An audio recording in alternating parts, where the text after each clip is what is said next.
To come in.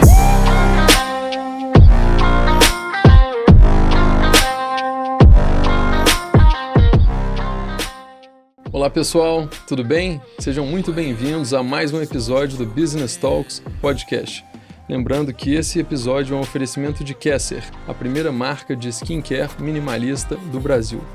Hoje tenho a presença de uma pessoa muito especial, o Dr. Frederico Porto, um dos melhores médicos psiquiatras e nutrólogos do Brasil. Antes de passar a palavra para ele, vou fazer uma breve apresentação.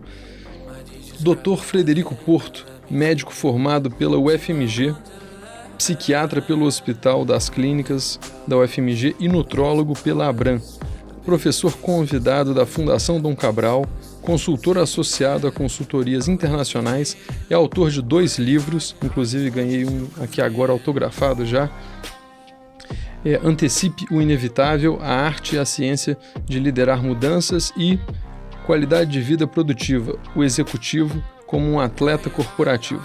Já atendeu mais de 7 mil pacientes em 25 anos de formado e influenciou mais de 50 mil líderes e gestores com suas palestras, cursos e workshops. Tem mais de 500 mil seguidores em todas suas redes como Instagram, Facebook, YouTube, e atualmente mais de 60 mil alunos em seus cursos. Seja muito bem-vindo, Dr. Frederico Porto. Muito obrigado, Marco. Muito obrigado pelo convite. Espero que a gente tenha uma ótima conversa aqui para os seus telespectadores, né? Não, estou animado. Eu tive a honra de assistir 2 palestras suas e sempre foram bem mind-blowing, né? Eu saía com a cabeça assim bem ativa. Sim. Então, acredito que vai ser muito positivo. Sim. Eu gosto de começar entendendo um pouco da história de vida pessoal do nosso convidado. Então, conta pra gente como que começou sua carreira, um pouco antes, quando você decidiu em escolher pela medicina. Sim. Bem, então eu sou mineiro, nasci em Juiz de Fora. Meu pai é médico, né? E então eu acredito que eu escolhi a medicina influenciado por ele. Algo marcante da minha vida, né? Primeiro, né, que o meu pai é um indivíduo, né? Eu costumo dizer que famoso, brilhante e polêmico, né? Eu sou filho do Dr. Laí Ribeiro. Então, na minha vida, dos 6 aos 10 anos, eu morei nos Estados Unidos. Meu pai foi para os Estados Unidos para fazer o fellow dele em Harvard. E apesar que aparece muito na internet que entre os mitos que ele deu aula, não, ele deu aula e foi dos melhores fellows de quando ele ocupou o lugar dele em Harvard. E nós voltamos para o Brasil e eu volto para uma cidade no interior. Eu volto para Teoflotone, que é a cidade da minha mãe. Tchau. Então eu saí de Houston para Teoflotone. Eu era uma atração turística, porque eu era a única criança que falava inglês fluente naquela cidade. E de Teoflotone eu morei então dos 10 aos 16, vim para Belo Horizonte, onde eu moro até hoje, fiz medicina. Inicialmente eu costumo dizer que eu sabia o que eu não queria. Eu não queria nunca ser médico de hospital. E eu tinha uma curiosidade muito grande pela mente humana. Quando eu foi quando meu pai volta para o Brasil, né, que ele lança todo esse movimento de autoajuda que, né, nasceu com ele. Né, ele abandona a carreira dele de executivo da indústria farmacêutica. E aí eu escolho fazer a psiquiatria. E quando eu terminei a minha residência, eu percebia que a maioria dos pacientes que chegavam para mim, eles não tinham uma doença. Eles não eram saudáveis. Ou seja, a ausência de doença não é saúde. Saúde é outra coisa. A saúde é um estado de bem-estar. Você pode não ter nenhuma doença e não ser saudável. Mas eu fui treinado, como todo médico, a tratar as doenças. Então eu costumo dizer que se você fosse um psiquiatra nessa situação, reclamasse de um estresse excessivo e tal, você ganhava um remédio. Geralmente é um inibidor de recaptação de serotonina.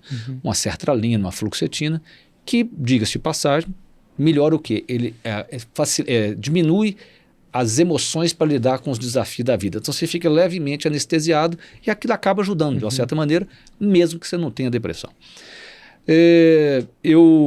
Aquilo me deixou frustrado. Eu entendi que deveria então buscar algo que eu poderia contribuir para a saúde do paciente, não só para tratar a doença. Foi quando eu fiz a minha especialização em nutrologia. Então foi a minha segunda especialização, e que de uma certa maneira era a busca por algo que complementasse a minha parte de medicamentos, etc. Então é uma visão, né, eu posso dizer que eu sou um médico que busquei uma visão integral do corpo e da mente. Ou seja, você pode dizer que A nutrologia seria mais corporal e a psiquiatria seria mais mental. Então, essa busca por essa integralidade foi algo que esteve sempre comigo, né? Desde quando eu formei, tem 30 anos. Faz pouco tempo. Faz pouco tempo. Passa rápido. Muito interessante. Antes de começar, eu te falei uma frase que eu aprendi num curso, que corpo e mente formam um só sistema e ambos se influenciam. Sim. E eu achei muito interessante quando eu pensei nisso ontem, que casa certinho com as suas duas especializações. Isso, né? O tanto que impacta, né, a nutrologia com o nosso psíquico. Isso. Então, a separação é só uma separação didática, mas como você disse, ela, durante muito tempo, isso foi considerado normal, né? Você tinha a doença que era só do corpo e a doença que era só da mente. Sim. Com o estudo desses eixos, por exemplo, o eixo cérebro-intestino, isso é uma redescoberta de que está tudo interligado. Claro que está, isso não é nenhuma novidade, né? Não sei se você sabe, as mesmas moléculas, os mesmos substâncias que atuam no sistema imunológico atuam no cérebro.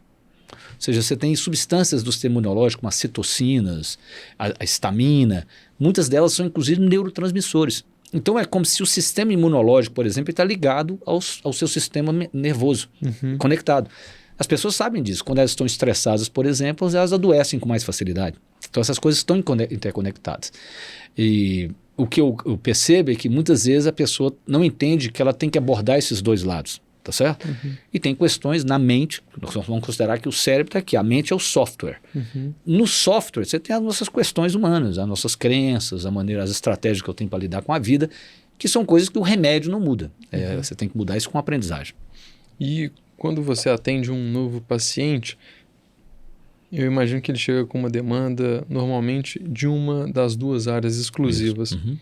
Mas você acaba fazendo um mix e analisando tanto a parte nutricional, por exemplo, e a psique. Como que você faz? Então, eu recebo pacientes assim, eu não consigo deixar de olhar o todo. Não é isso? Então, se o paciente é um paciente que me procura, primeiro o paciente que me procura é porque ele quer, por exemplo, se ele quiser um psiquiatra, ele quer um psiquiatra que tem uma visão menos reducionista. Claro, se necessário for, eu vou prescrever remédio. Mas o remédio não é meu único instrumento. Essa é a diferença. Então, quando ele chega até mim, um paciente psiquiátrico, eu vou olhar várias coisas nele. Eu vou olhar os hormônios, vou olhar as vitaminas. Eu sou de uma geração, eu te conto isso, que a gente recebia um paciente de um clínico e você não pedia nenhum exame. Psiquiatra não pedia exame na minha geração, praticamente. Hoje eu acho que não é muito comum. Isso. Eu lembro que eu achava o máximo quando eu ia tratar de uma demência há 30 anos e eu tinha que pedir B12, hormônio tiroidiano. Aí você pedia. Como se aquelas outras doenças não poderiam existir causadas por alguma coisa orgânica. Por exemplo, uma mulher com anemia, que é com a ferritina baixa, que é o depósito de ferro, ela pode ter sintomas como se estivesse deprimida, tá certo? A pessoa com hipotiroidismo também pode ter. Então, nós temos que olhar isso tudo, não pode separar. Então, eu tenho esse tipo. E a maioria dos problemas são leves, né? É uma tristeza, é uma depressão leve, é uma ansiedade leve. E que se o único arsenal que eu tiver for o remédio, eu vou dar remédio para todo mundo. Então, eu costumo dizer que o erro é nós diagnosticarmos as coisas de maneira categórica. Categoria assim, está grávida, não está grávida. Não, as doenças da mente e a maioria das questões da nossa vida são dimensionais. Elas podem ser leve, moderada ou grave. Você não precisa tratar o leve igual você trata o grave. Perfeito. Mas se o seu único ferramenta for um martelo, não é isso? Todos os seus problemas serão pregos. Se a minha única ferramenta é remédio, eu vou dar remédio para todo mundo. Se eu tenho dentro do meu ferramental suplementos, fitoterápicos, nutrientes, isto me ajuda e eu vou melhorar o paciente independente de precisar ou não do remédio e melhora aquelas pessoas sem ter que dar medicamento necessariamente. E eu tenho outro tipo de paciente, que ele vem até a mim não é porque ele tem nenhuma doença, porque ele quer cuidar da saúde dele. Nós vivemos mais, é verdade. Medicina preventiva, né? Uma medicina preventiva. Se você comparar a expectativa de vida, em 1900 a expectativa de vida de uma pessoa nascida em um país de primeiro mundo eram 50 anos de idade. Atualmente é 80. Você fala, nossa, mas como isso é uma média, o que aconteceu? As crianças não morrem mais. De quê? De sarampo, poliomielite, tuberculose. Se você, no mundo hoje, passar dos 12 anos, você não precisa de um médico, não. Só se não ser que você tenha um acidente. Tirando isso, você só vai precisar de médico quando você tiver 40. Você vai ter diabetes, pressão alta, não é isso? Então, o impacto na média foi porque as crianças não morrem tão cedo. Então, mas se você pegar uma pessoa com 60 anos hoje e comparar com uma pessoa que tinha 60 anos em 1900, a diferença de expectativa de vida da pessoa de hoje para de 1900 é em torno de 8 anos só. É muito pequena. Sim. Então, o que a medicina fez? A gente vive mais tempo, é verdade, mas no nosso caso a gente vive mais tempo doente. Então, essas pessoas me procuram o que elas podem fazer para melhorar a saúde dela, a qualidade e ter anos de vida com a capacidade de fazer o que elas querem fazer. Entendi. Muito, muito interessante. A gente tem vivido um período onde o burnout, o estresse crônico, o afastamento em empresas, a gente tem percebido isso. Olhando para o Brasil, que é o nosso mercado aqui, o que você acredita que tem causado isso? E pensando nas pequenas ações que as pessoas podem fazer no dia a dia, né? Eu assisti uns vídeos seus que falava que a respiração resolve grande parte dos problemas. Da eu acho que era 50% e tinha mais 25% que era outra coisa, e os 25% que... Não tem jeito mesmo. Mas, olhando para esse cenário, o que você acha que está em nossas mãos para a gente conseguir amenizar isso? Sim. O Brasil é o país com o maior número de ansiosos no mundo, em números absolutos, porque tem 200 milhões de pessoas, não é isso? E também em números relativos, em percentual é maior do que a média mundial. Primeiro, eu acho que a gente tem um impacto da modernidade. Nós temos que entender que o Homo sapiens, ele andou milhões de anos na savana africana em bandos. Nós éramos grupos de nômades e conectados por sangue, eram parentes, eram família que andavam, no máximo de 150 pessoas, que é o número máximo que você consegue conhecer. Então você sabe assim, o Pedro é bom de arco e flecha, o João é curador, entendeu? É um healer e tal. Então esse bando andava, topava com os bichos perigosos umas 2 vezes por semana. Como é que ele lidava com aquilo? Ou ele lutava ou ele corria, geralmente ele corria, que eu costumo dizer que você estava aqui num vale assim, você olhava lá no horizonte, você via uma poeirinha levantando. Aquele que ficou para ter certeza que era um bicho foi comido, o que fugiu antes sobreviveu. Então a nossa estratégia para lidar com o estresse é lutar ou correr, fight or flight. Quando você vem para a modernidade, você não topa com um bicho perigoso 2 vezes por semana, não, você mata um leão por hora, porque você tem um problema no trânsito, você tem uma reação de estresse, você tem problemas para resolver na empresa, você tem reação de estresse, e assim vai. E essa reação, o estressor para piorar, quando era um animal perigoso ou uma tribo inimiga, você lutava ou corria dela. Os nossos estressores são mentais. Você não pode lutar com ele e nem fugir dele. E às vezes eles nem existem. Né? Eles nem existem, isso você os cria. O tamanho certamente a gente cria. Sim. Né? Aquela história que o camarada vinha andando em direção à cidade e ele olhou e alguém falou assim, disse que morreu um tanto de gente lá. Foi uma crise que teve. Aí ele encontra com a crise vindo e fala assim, eu soube que você matou metade da cidade. Ele falou, não, eu só matei 25%, o resto morreu de susto, de preocupação. Não é isso? Exatamente, a preocupação faz aí crescer ainda. Então, com isto, o mundo moderno, nós não somos adaptados a ele. Porque tudo ficou contínuo. Você quer ver? A temperatura que a gente fica hoje é a mesma, o dia inteiro. Nós somos desenhados para ter verão e inverno. Você foi desenhado para ter sede, nunca tem sede. Para ter fome, nunca tem fome. Então o mundo ficou estático, em vez de ter intermitência. Isso é um exemplo. Aí você vai ficando, é como se fosse um músculo que você não exercitasse. Esse é um preço da riqueza da modernidade. E eu acho que no Brasil, para piorar, você vai em outros países do primeiro mundo, a estrutura social te fornece segurança, segurança, um ensino público de qualidade. Tem países que você sabe que oferece uma saúde relativamente boa. Sim. Né? Mas você vai nos Estados Unidos, você tem que pagar por ela. Mas nós não. A saúde nós não temos, segurança nós não temos, educação nós não temos. Então, no fundo, nós temos uma sociedade muito mais estressante. O que nos salva, vamos dizer assim, e que nos grandes centros você vai perdendo, é a nossa capacidade relacional. Porque esse vínculo social, ele comprovadamente, ele melhora a nossa saúde e estende a vida. Se a gente pegar as blue zones, aquelas zonas azuis onde as pessoas vivem mais, inclusive tem um documentário, né, no Netflix, que o Dan Buettner, eu já palestrei com ele em um evento, ele volta àquela cidade ele mostra que são lugares onde o idoso, eles têm vínculos, seja familiares, eles encontram com os amigos na praça. Você tem isso no interior de Minas, não é isso? Sim. Cidades pequenas.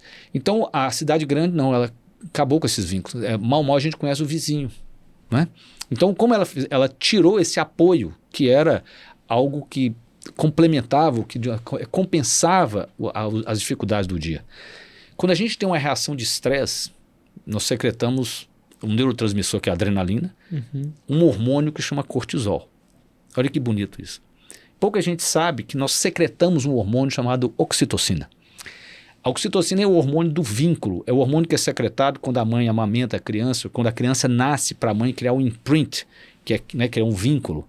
Você fala, por que esse hormônio é secretado? Porque provavelmente nós somos desenhados, quando estressados, para procurar alguém para partilhar a dor. Que ao fazer isso, amenizava a sua dor. Só que agora você não tem ninguém para partilhar. Vamos supor, você tem que pagar um terapeuta uma vez por semana.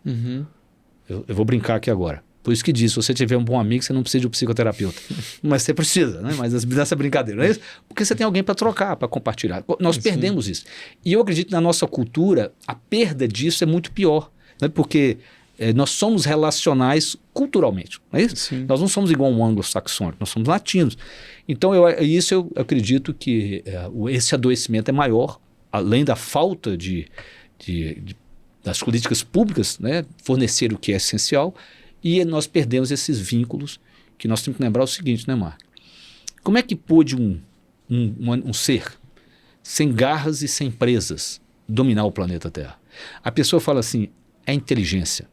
Não sei. Se você pegar a pessoa mais inteligente do mundo e colocar na savana africana, ela morre em 48 horas. Foi a nossa capacidade de cooperar. Entendeu? Então, esse ser sem garra e sem presa, cooperando, ele é muito poderoso. Então, cooperar, ter o outro, faz parte da nossa natureza. Quando a gente não tem acesso a isso, nós todos adoecemos. E é interessante que eu já li uma vez sobre a qualidade dos nossos relacionamentos impacta diretamente a qualidade da nossa vida e eventualmente até prolonga a nossa vida. Sim, sim. Então é muito importante. Agora, na hora que você falou do cortisol, nos meus exames é sempre algo que está um pouco acima da média sempre. Eu estou tentando melhorar a qualidade do sono para ver se reduz o cortisol. Sim. Mas tem pessoas que eu acho que já tem um cortisol médio mais alto, né? Sim, eu acredito. Por isso você tem uma curva, né? Ontem mesmo eu atendi um jovem que dizia para mim, doutor, minha testosterona é 380. Você olha para ele ganha músculo, ele tem libido, aquele é a dele. Né? É como se eu falasse assim, Marco, eu só tenho 1,70 m. É a minha altura, é normal, entendeu? Não tenho 1,80 m. Então, isso é importante, ter uma visão, eu sempre digo, você não trata exames, você trata pessoas. Você tem que olhar para aquela pessoa. Mas foi bom você tocar no caso do cortisol, que é fundamental todos entendermos como funciona o estresse. Por que o estresse crônico ele é perigoso? Então, camarada, olha como é lindo a natureza. A adrenalina ela é digital. Então ela faz, você corre. O cortisol é analógico, ele sobe mais devagar. Então o cortisol provavelmente fazia assim, quando você terminasse de correr, você estava mais alerta por causa do cortisol, porque a adrenalina ia caindo, e aí você via se o bicho não estava perto, entendeu? Aquela noite você já dormia mais esperto, em cima da árvore, né? Assim, você não estava completamente relaxado, mas você não estava tenso igual quando secretou a adrenalina. O estressor passava e aí o cortisol ia caindo. O que acontece hoje? Você tem um problema, o cortisol seu subiu, a adrenalina subiu, o cortisol sobe. Quando o cortisol está caindo, você tem outro problema, aí ele fica alto. Aí quando ele está caindo de novo, outro problema. Aí vai ficando alto. Por isso que a pessoa tira férias e ela só sente que está descansando depois de 15 dias, porque são 15 dias para aquilo cair. E qual o problema? Nós somos um sistema vivo. Todas as vezes que uma coisa sobe demais no nosso sangue, por exemplo, você tem um mecanismo compensatório, que é o seguinte, é igual nós estamos aqui conversando, se colocar um som muito alto, a gente sobe o tom. Se desligar o som, a gente continua gritando. A gente demora um tempo para entender que o som não está aqui ao lado mais. O organismo acontece a mesma coisa. O exemplo mais comum. A pessoa vai envelhecendo, vai engordando. Para manter a glicose dela normal, ela tem que secretar mais insulina. É isso? Porque a gordura ela é resistente à insulina. Então o que o corpo faz? Ele secreta mais insulina. Quando ele secreta mais insulina, ele produz mais gordura.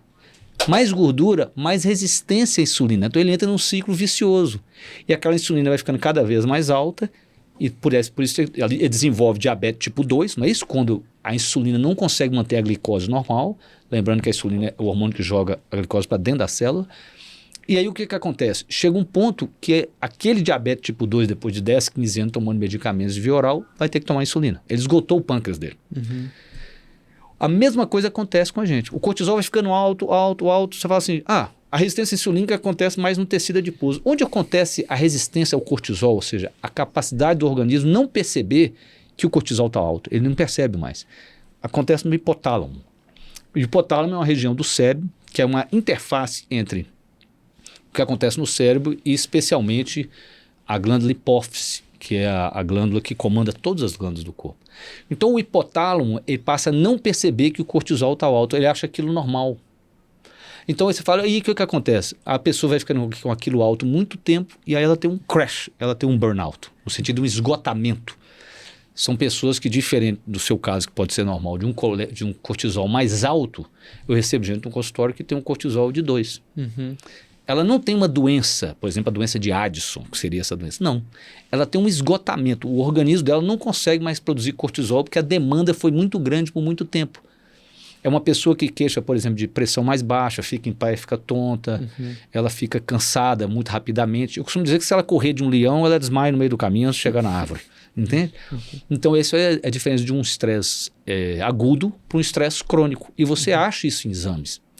No diagnóstico clínico, a pessoa contando quanto tempo que ela está com aquela dificuldade, os problemas para resolver, e você tem como tratar isso, que não é com remédio, porque não tem remédio para isso. Esse é um exemplo. Você tem abordagens com fitoterápicos, um conjunto de plantas chamado adaptógenos, que são plantas que nem te ligam e nem te desligam. Nem te ligam igual a cafeína, nem te desligam igual a valeriana ou um passiflora. Eles melhoram a sua capacidade de adaptar ao estresse. E além disso, você treina a pessoa, como você falou, a aprender a respirar, entre outras coisas. Muito interessante. E dentro da respiração, né, eu até li hoje um artigo que fala que a meditação pode rejuvenescer um cérebro de 50 anos, supostamente chegar aos 25. Sim.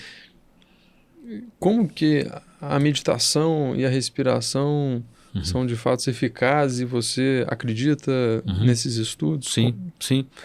É o seguinte, então, nós temos algumas divisões do sistema nervoso. Uma das divisões divide o sistema nervoso em autônomo e somático. Autônomo é a parte do sistema nervoso que funciona sem você precisar pensar. Você não tem que pensar para digerir, você não tem que pensar para o coração bater, você não tem que pensar para respirar. Tá certo? Isso funciona sozinho. Esse é o sistema nervoso autônomo. Aliás, se você nesse momento tiver consciência da sua respiração, consciência da sua digestão ou consciência do batimento cardíaco, é porque algo não está bom. É assim? A pessoa tem azia, ela tem taquicardia, ela tem falta de ar. Se não, você nem sabe que isso existe. Isso funciona sozinho. Então esse é o sistema nervoso autônomo. O sistema nervoso autônomo tem 2 braços. O simpático, que tensiona, e o parasimpático, que relaxa. Quando você respira de uma maneira consciente, você equilibra eles. Porque nós vivemos muito mais simpaticotônicos, nós vivemos tenso. Como é que você faz isso na respiração? O puxar do ar, ele é simpaticotônico. Até que você colocar a mão no pulso e puxar o ar, o coração seu dispara. O soltar do ar, ele é parasimpático. Então, quando nós estamos tensos, a gente puxa o ar e não solta. Você fala... Então, o segredo para relaxar nunca foi respirar fundo, foi soltar o ar prolongadamente. Você pode até puxar, desde que você solte ele 2 vezes mais longo do que o tempo que você puxou. Então, pronto. Então, a meditação já ajuda porque você entra num padrão de respiração rítmico. Esse é o primeiro ponto. Aí, você faz a segunda parte, que é a sua consciência. Não é isso? Ninguém sabe exatamente por quê. Quando você coloca a sua atenção para dentro em algo seu, ninguém sabe dizer por quê. O cérebro tem um comportamento, uma conexão entre áreas que não são normais. Não é igual eu colocar minha atenção num tabuleiro de xadrez, num livro, conversando com uma pessoa, não. É quando eu faço isso, ele cria um tipo de conexão em comum. E é esta prática que, verdade, faz com que áreas do cérebro cresçam. Você tem uma produção de mielina, ele muda a anatomia, especialmente de uma região do córtex pré-frontal, que é essa região que fica atrás da testa, que nos torna únicos, é a sede da nossa razão, vamos dizer assim. Então, por isso que a meditação é tão importante. Eu tenho uma fala que é o seguinte, nós não temos um módulo mental para ler, né? Não tem. Por isso que tem pessoas analfabetas. Nós temos um módulo mental para comunicar. Então, toda sociedade primitiva tem uma língua que eles falam. Pode ser uma língua pobre. Exemplo, você vai numa tribo, numa selva, agora na Amazônia, o cara não tem 7 cores para descrever, nem 20 cores, né? Fúcsia, não sei que cor que é, mas não é aquele tanto de cor, né? Tá bom, mas não tem, só tem 2 ou 3 cores, porque o ambiente dele não tem tanta cor. Mas eles têm uma língua que eles falam. Mas ler não. Ler o quê? Ler é a adaptação de um módulo de comunicação oral para escrever. Isto mudou a história, você concorda? Ou seja, o fato de você conseguir transformar o módulo de comunicação oral em algo escrito mudou a história. Eu entendo que a meditação, você fala, por que ela é revolucionária? Porque você pegou um módulo da atenção, igual você tem um módulo da comunicação, só que você está usando para uma outra coisa. Né? Você está usando ela de maneira diferente. Então eu acredito que no futuro isso já está caminhando, da mesma maneira que a criança aprende a ler e escrever, ela teria que aprender a meditar. Isso já acontece na Inglaterra, por exemplo. Sim. Porque quando ela aprender aqui, ela vai estar desenvolvendo partes do cérebro dela que não são geralmente desenvolvidas, e este controle vai possibilitar ela lidar melhor com os estressores da vida à medida que ela for crescendo. Isso é muito interessante. No colégio a gente já tentou ter momentos de meditação, a gente já tem em algumas, mas não é nada tão frequente e regular. Mas nota-se que as crianças ficam muito mais tranquilas, né? Após uma meditação ou uma respiração consciente. Isso. Isso é igual, você está gerando uma inteligência emocional. Inteligência é a capacidade de fazer distinções, né? Se você treina uma criança nisso, ela é capaz de distinguir que emoção, o que está acontecendo dentro dela. Porque esse é um processo de alfabetização, igualzinho de aprender a ler e escrever. Sim. Agora, já que estamos falando um pouco, né, de meditação, até um pouco de escola, eu trabalho em uma escola e a gente percebe que tem aumentado, eu não sei te falar, a quantidade de autistas, ou se a quantidade de laudos, de um modo geral. E tem muitos pais que chegam falando que os filhos têm altas habilidades. Normalmente a gente até entende como um autista leve, né? Um autista funcional. Sim. E o que você acha e fala sobre isso? Sim. Eu acho preocupante, e você, né, tendo uma escola, muitas vezes você chega numa sala, me falaram, meus filhos já estão grandes, mas você chega numa sala de criança e metade tem um diagnóstico de alguma coisa. Isso para mim não pode ser normal, né? Ser diverso não significa que, ou seja, todo mundo é diferente, a unicidade. Mas quando você está em grupo, tem que ter algo em comum. Ou seja, eu tenho que me adaptar ao grupo também. Não pode todo grupo adaptar a todo mundo, porque senão como é que vai? Onde nós vamos parar? Então, numa sala, metade das crianças tem um laudo e isso é preocupante. É exatamente isso que nós estamos falando. Eu fico muito preocupado de a pessoa não entender que tem coisas que são traços de personalidade. Certo? Eu tenho 55 anos de idade. Eu me lembro, toda vez que eu falo isso, brigam comigo. Você falou de o autismo nível suporte 1, né? Nível 1 de suporte. Beleza. Esse era aquele colega nosso, né? Geralmente um colega mais focado em coisas exatas, era bom de número, mais calado, retraído, pouca interação interpessoal. Ou seja, o nerd típico é esse camarada, né? Esse era um nerd. Eu me pergunto, aquilo era uma doença mesmo, um traço? Você fala assim, ele tem sofrimento? Tem. Aquele tem sofrimento igual tem um tímido que tem. O outro, né, pode ser um camarada mais brigão também, né? Depois não é isso? Um Todd. Mas é isso, o cara é mais brigão, não é isso? Pode ser traços de personalidade. Isso não necessariamente é uma doença. Eu acho que a gente vive um movimento pendular na sociedade onde a gente acha que o mundo tem que se adaptar às características individuais de todo mundo. Isso não tem como ser. E eu acredito que isso cria um problema, uma geração pouco resiliente. Por quê? A casa se adaptou a ela. A escola foi forçada a se adaptar a ela. Eles acham que a empresa vai se adaptar a ela. Não, só que o mercado está pouco se lixando para ela. Ele não vai conseguir se adaptar. Então nós criamos este problema. E essa falta de resiliência, lembrando, resiliência é a minha capacidade de adaptar as mudanças, né? Em parte, É porque para tudo se adaptar, ele tem que passar por intermitência, ou seja, tem que ter pequenos estressores. Eu vou dar o exemplo no sistema imunológico. A criança nasce hoje, ela não pode, ela primeiro nasce cesariana, então ela não passou no canal vaginal da mãe para poder absorver as bactérias que tem ali. Então, o primeiro encontro dela com o meio externo é com as bactérias do hospital. E ela vai para uma casa onde ela não pisa no chão, ela não põe coisa na boca, então o sistema imunológico dela não é estimulado como deveria, tá certo? Ela vive como se fosse uma bolha, sem nenhum germe. Isso acontece também mentalmente. Ela vive num ambiente onde ela não é submetida a nenhum grande estresse. Ela vive muitas vezes numa bolha onde as ideias dela não podem ser desafiadas, né? Ela faz um esporte onde ela não pode perder, né? Então eu sempre digo, a pessoa, o que eu faço? Põe na arte marcial, porque a arte marcial é uma coisa muito boa. A arte marcial, eu costumo dizer, você não perde, você apanha, é um pouco pior, né? Quando eu lembro que eu era nadador, um péssimo nadador, eu perdia, ninguém percebia, só minha mãe e eu mesmo e o técnico. Né? Tem, sei lá, 5, 7 raios. Agora, na luta não. Se for no judô, você está no meio do tatame sozinho, todo mundo te olhando. No karatê, você está lá, todo mundo está te olhando. Então, é um momento que o indivíduo tem que desenvolver a capacidade dele de lidar com a pressão. E o que nós fizemos? Nós passamos a considerar qualquer desequilíbrio, qualquer agressão aqui como algo grave. Isso só tende a enfraquecer a sociedade. Vou exemplificar por quê.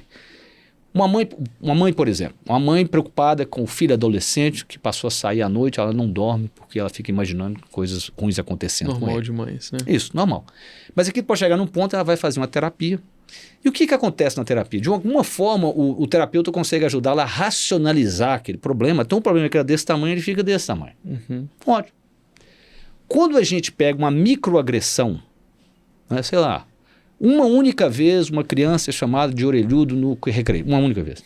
Você pega aquilo e faz assim, você está fazendo exatamente o mecanismo contrário. Você está tornando aquela criança antirresiliente. Você está entendendo? Você está fazendo o contrário.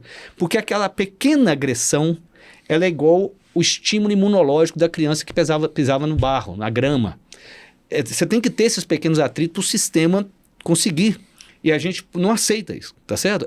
Na minha visão, isso, com a melhor das intenções, isso acaba gerando uma fragilidade que vai se manifestar lá na frente, à medida que ele cresce. Eu, certa vez, conversando com um professor de filosofia do 2º grau, um camarada que se olhava para ele parecia um padre. Então ele era extremamente calmo. Numa aula de filosofia, você tem que aprender a pensar. Então o papel dele era questionar. Não interessa, você fala A, ele fala B, você fala B, fala C, não é isso? Pá, ele vai fazendo isso.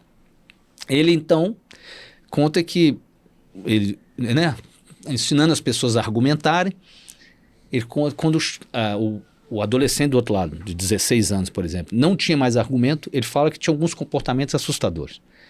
Xingavam ele, saía da sala, batia a porta e, pasme, choravam. Eu falo, como? Ele falou, choravam. Nós falamos de uma pessoa de 16 anos de idade, ou seja, num embate de ideias. E eu te digo, ele era padre, assim, manso, sabe assim? Você que era um cara que jamais seria agressivo no debate. Você pode ter alguém que é extremamente assertivo. Então, questionador. É, questionador, mas como é isso? Quando a pessoa não tinha mais argumento, como você deve ver na internet, o pessoal que grita, fala, vou gritar, e grita. Isso é isso que eu estou te falando. Ou seja, foi um sistema que não foi submetido a pequenos estressores para que desenvolvesse o que se chama hoje, nós vamos falar resiliência, mas podemos dar um nome tipo antifragilidade, não é isso? Sim. Que é o que o Taleb fala tão bem, né? Que o sistema, abrindo parênteses, por isso que tem o fogo lá na Califórnia que queimou tudo. Por quê? Na natureza, você tem focos de incêndio, não é isso? Que os focos abrem clareiras na floresta, de maneira que o incêndio grande, ele nunca atravessa aquela clareira. Ninguém consegue pôr fogo nas sequoias da Califórnia. Você vai deixar alguém cortar sequoias para abrir espaço? Não. Então, quando pega um fogo na Califórnia, por falta de... não é antifrágil, ele é frágil. Então, queima tudo. Isso é que eu faço uma crítica, mas volto a dizer. Eu acho que todo mundo tinha que se perguntar, os pais, etc. Uma sala onde metade tem um laudo de alguma coisa, isso não pode ser normal. Isso não pode ser normal, sabe? Não, isso não é uma doença. Todos nós temos traços. Eu, por exemplo, era um camarada tímido. A timidez foi melhorando com a idade. Você fala por quê? Provavelmente eu achei meu lugar, não é isso? Eu sempre digo que eu nasci com 40 anos. Você vai se encontrando. Não é? Então, assim, ser diferente não é doença. Então, não deveria ser tratado como tal. Né? As pessoas têm que fazer um esforço também para se adaptar à realidade.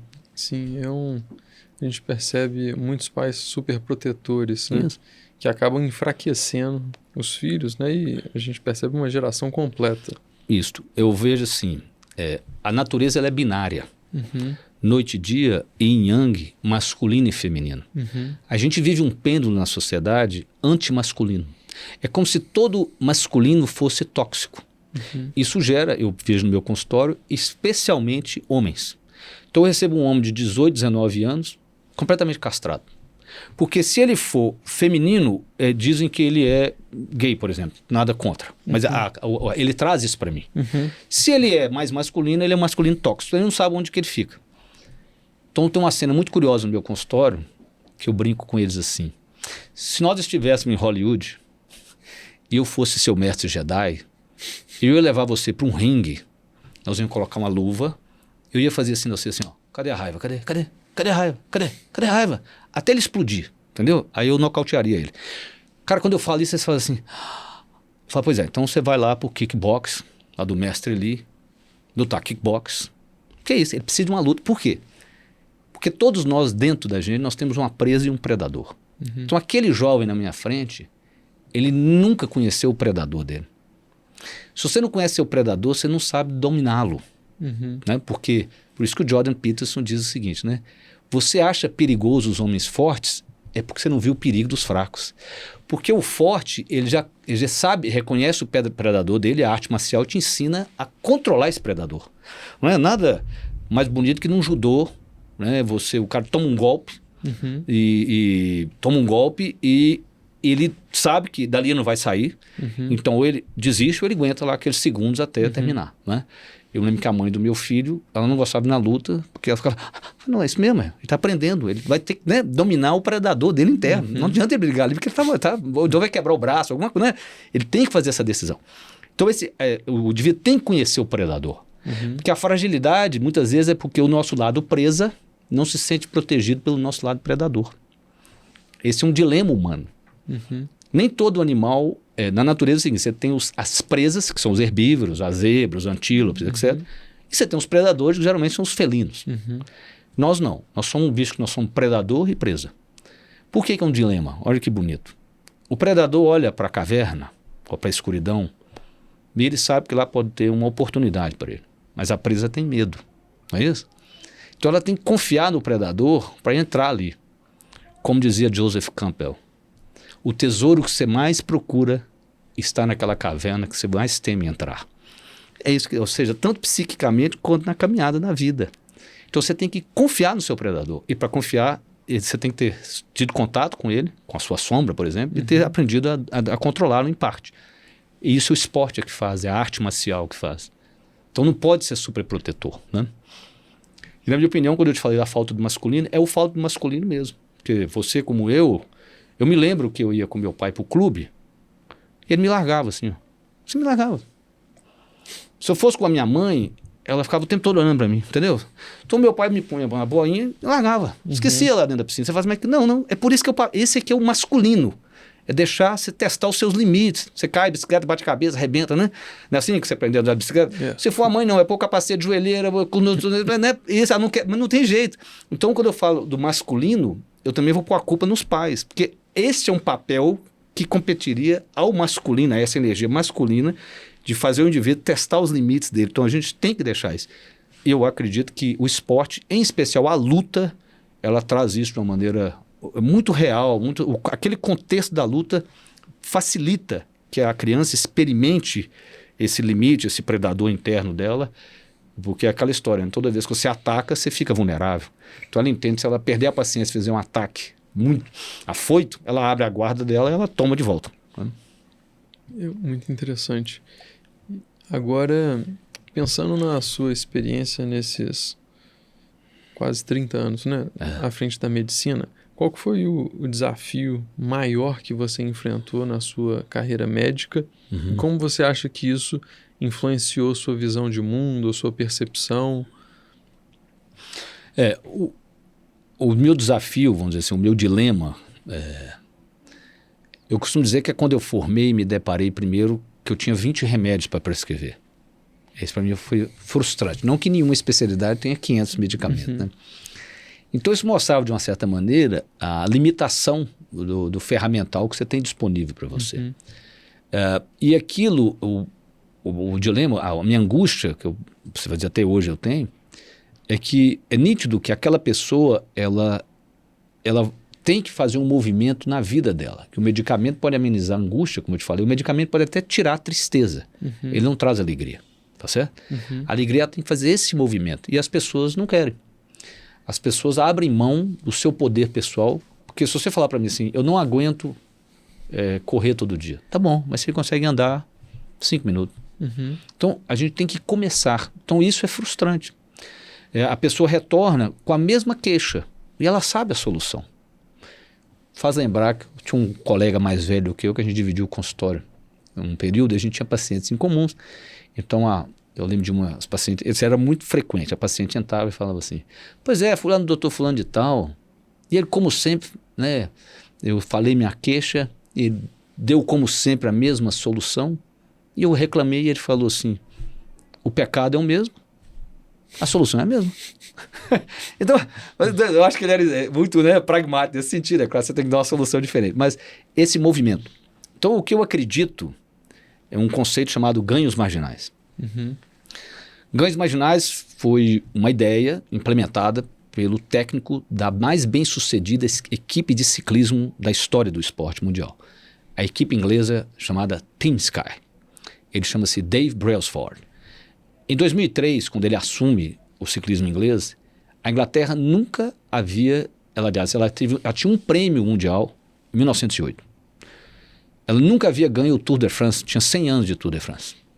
Ele assume, de 2003 a 2007, ele vai treinando a equipe, de 2007 a 2016 eles ganham praticamente tudo. 60 medalhas olímpicas, 80 recordes mundiais, uma coisa absurda, e 5 Tour de France. Alguns anos até em seguida, acho que 2014, 15, 16. Então, o que ele fez? Ele não tinha como melhorar. Um atleta olímpico, um atleta desse nível, ele é bom em quase tudo. Ele melhorava detalhes, ganhos marginais. Exemplo, todo atleta inglês viajava com seu próprio travesseiro. Você fala, por quê? Qualquer um já viajou a negócio, você deita numa cama, o travesseiro não é tamanho do seu. Você fala assim, isso atrapalha a sua performance no dia seguinte? Nem tanto, mas você não está disputando com um atleta olímpico. Para aquele cara que amanheceu 5% pior do que o melhor dele, pronto, ele perde lá. Todo atleta tinha o cilindro da bicicleta feito para ele. Todo atleta inglês, ele tinha uma roupa que era aquecida eletricamente para a musculatura ser irrigada, mais quantidade de sangue mais rápido. Todo atleta inglês outdoor, de provas fora, do lado de fora do estádio, usava a mesma roupa daquele pessoal que usa naquele circuito oval de alta velocidade com menos atrito. Um detalhe. Ele trouxe um cirurgião para dar uma aula para os ciclistas como que eles deveriam lavar a mão, porque ele percebeu que quando um gripava todo mundo. E você sabe que você transmite a sua gripe, seu vírus é pela mão, né? Muito mais que pelo ar. Eu tenho um toque de lavar as mãos. Isso, então. Isso, eles aprenderam a lavar a mão. Então são detalhes. Então a pessoa pode implementar isso na vida dela. Ela pode pegar o sono dela, não é isso? E fazer pequenas mudanças que vão fazer uma grande diferença. Aí a pessoa fala assim, como que eu vou saber? Medindo. Isso aqui, ó. Isso é uma revolução. Nós temos 3 formas de lidar com a informação de saúde. Você tem uma medicina ou ciências da saúde baseada em evidência, que são baseadas em estudos, e que nós sabemos hoje, por exemplo, se eu pegar o guia da Sociedade Mundial de Psiquiatria, o percentual, mais de 80% do que é instruído lá, não é evidência nível A, de alta qualidade, porque não tem como. Então a pessoa acha que a ciência é uma coisa predeterminada, não é. A medicina é uma ciência probabilística, né? Por isso você faz tentativa com coisas que não têm uma grande evidência, mas tem o que eu chamo de tendência. Ou seja, uma medicina baseada em tendências. Eu falo assim, Marco, ó, você tem um intestino irritável, a ciência é isso, você já usou, não funcionou, vamos experimentar isso aqui. E você tem uma terceira maneira de lidar com a informação, que é isso aqui, ó. É a medicina baseada em dados reais, é o seu dado. Então aqui, ó, você descobre assim, se eu usar magnésio, glicinato antes de dormir, quantos miligramas realmente impactam o meu sono? Aqui, ó. Isso aqui, ó. Eu descobri isso em mim. Eu descobri no meu caso que se eu colocasse uma luz vermelha no meu banheiro, na tomada, que eu acendo com um interruptor, que antes de dormir, ao invés de acender a luz para escovar meus dentes, eu acender a luz vermelha, eu melhorava 10% da minha nota do meu sono. Ganhos marginais. Então a minha pergunta é, quais ganhos marginais a pessoa pode fazer na vida dela que somados tornaria ela um campeão como o Team Sky? Então, né? Ganhos marginais, um pouquinho. Sim. E é muito interessante porque você simplesmente prescrevendo um remédio, você não consegue solucionar o problema do paciente, porque muitas vezes ele precisa de outras ações, né, como atividade física, uma alimentação mais adequada. Ontem, infelizmente, um funcionário que permaneceu muitos anos conosco pediu conta, né, para sair da empresa, porque está numa depressão pesada.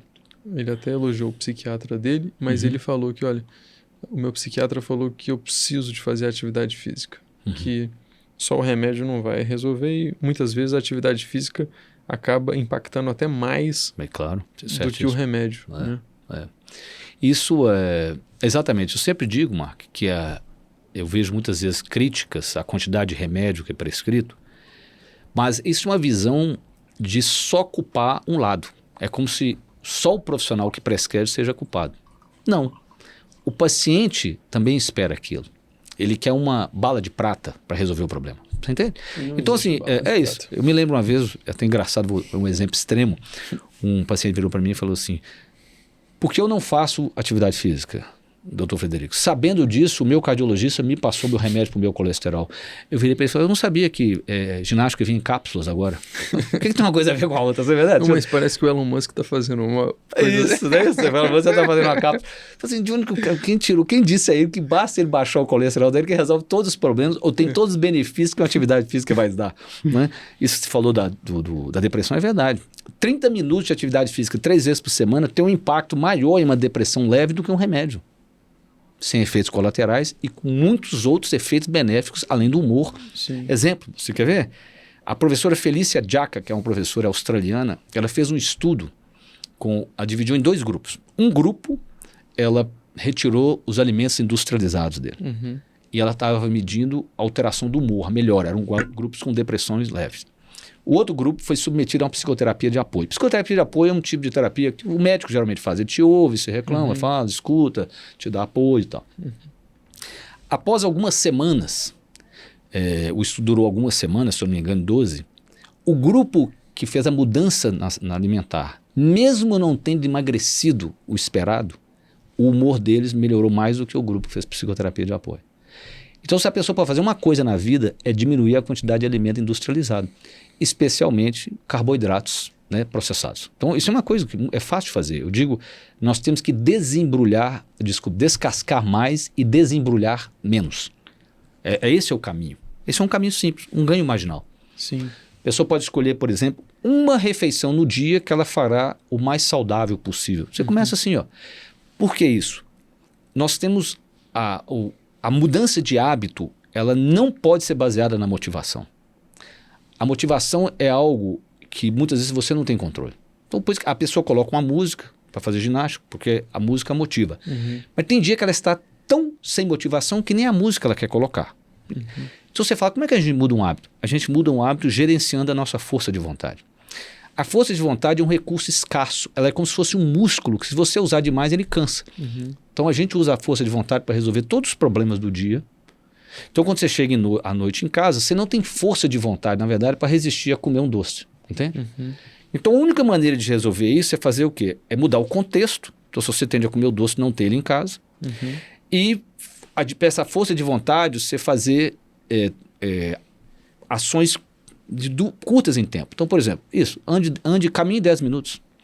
Coma 20% a menos de carboidrato na sua refeição. Introduza na sua vida um café da manhã mais proteico, com menos carboidrato. Você vai ver que você fica mais alerta. Nós estávamos falando da intermitência, não é isso? Ou seja, nunca sentir frio. Né?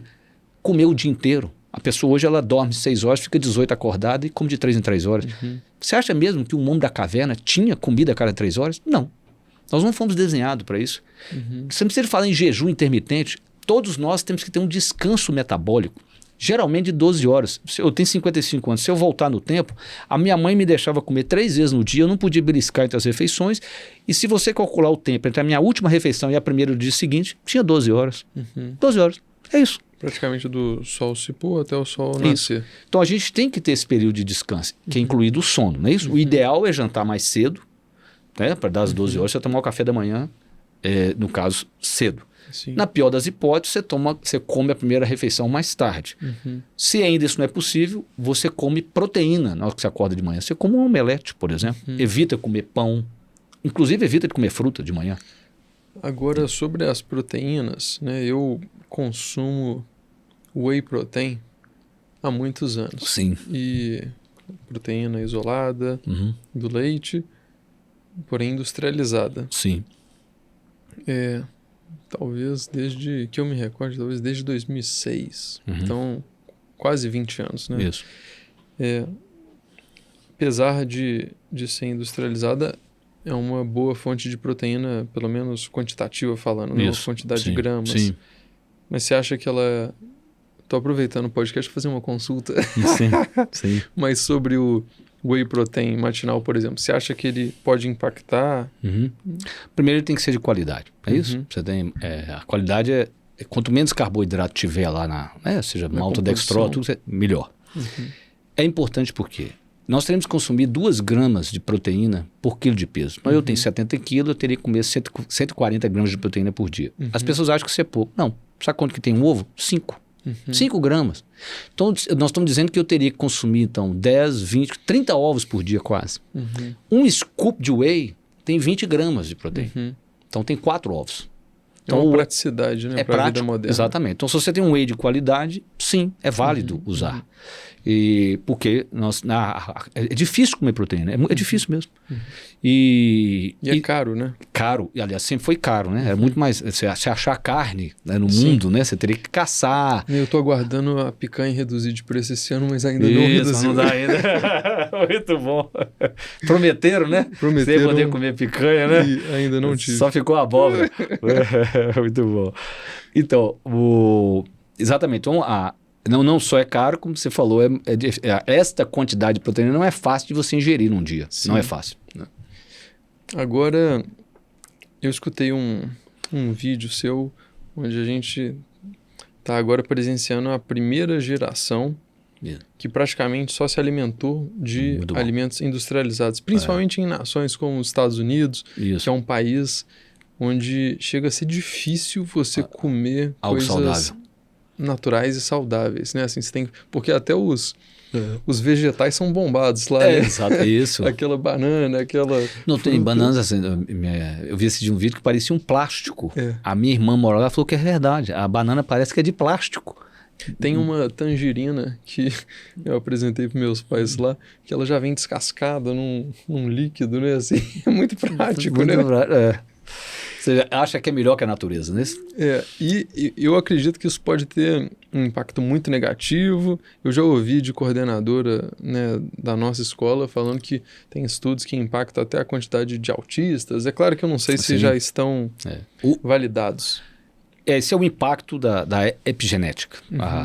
Nós temos a genética, os genes que já estão manifestados, vamos dizer assim, você vê a síndrome de Down é uma cromossomo, né, uma trissomia do 21. Né? A criança vem com 3 genes 21. Vindo da mãe, geralmente. Né? Então, vem da mãe, né? Geralmente vem da mãe. Já a epigenética é o seguinte, a maioria dos genes são desligados. Então, você tem um estímulo do ambiente para ligá-los. Você pode vir de uma família com tendência a ter doença cardíaca. Você tem os genes para isso. Mas se você tiver bons hábitos de vida, esse gene nunca será ativado. Isso é epigenética. Um estudo fascinante sobre isso é com uma raça de rato chamado agoit. É um rato gordinho e alaranjado.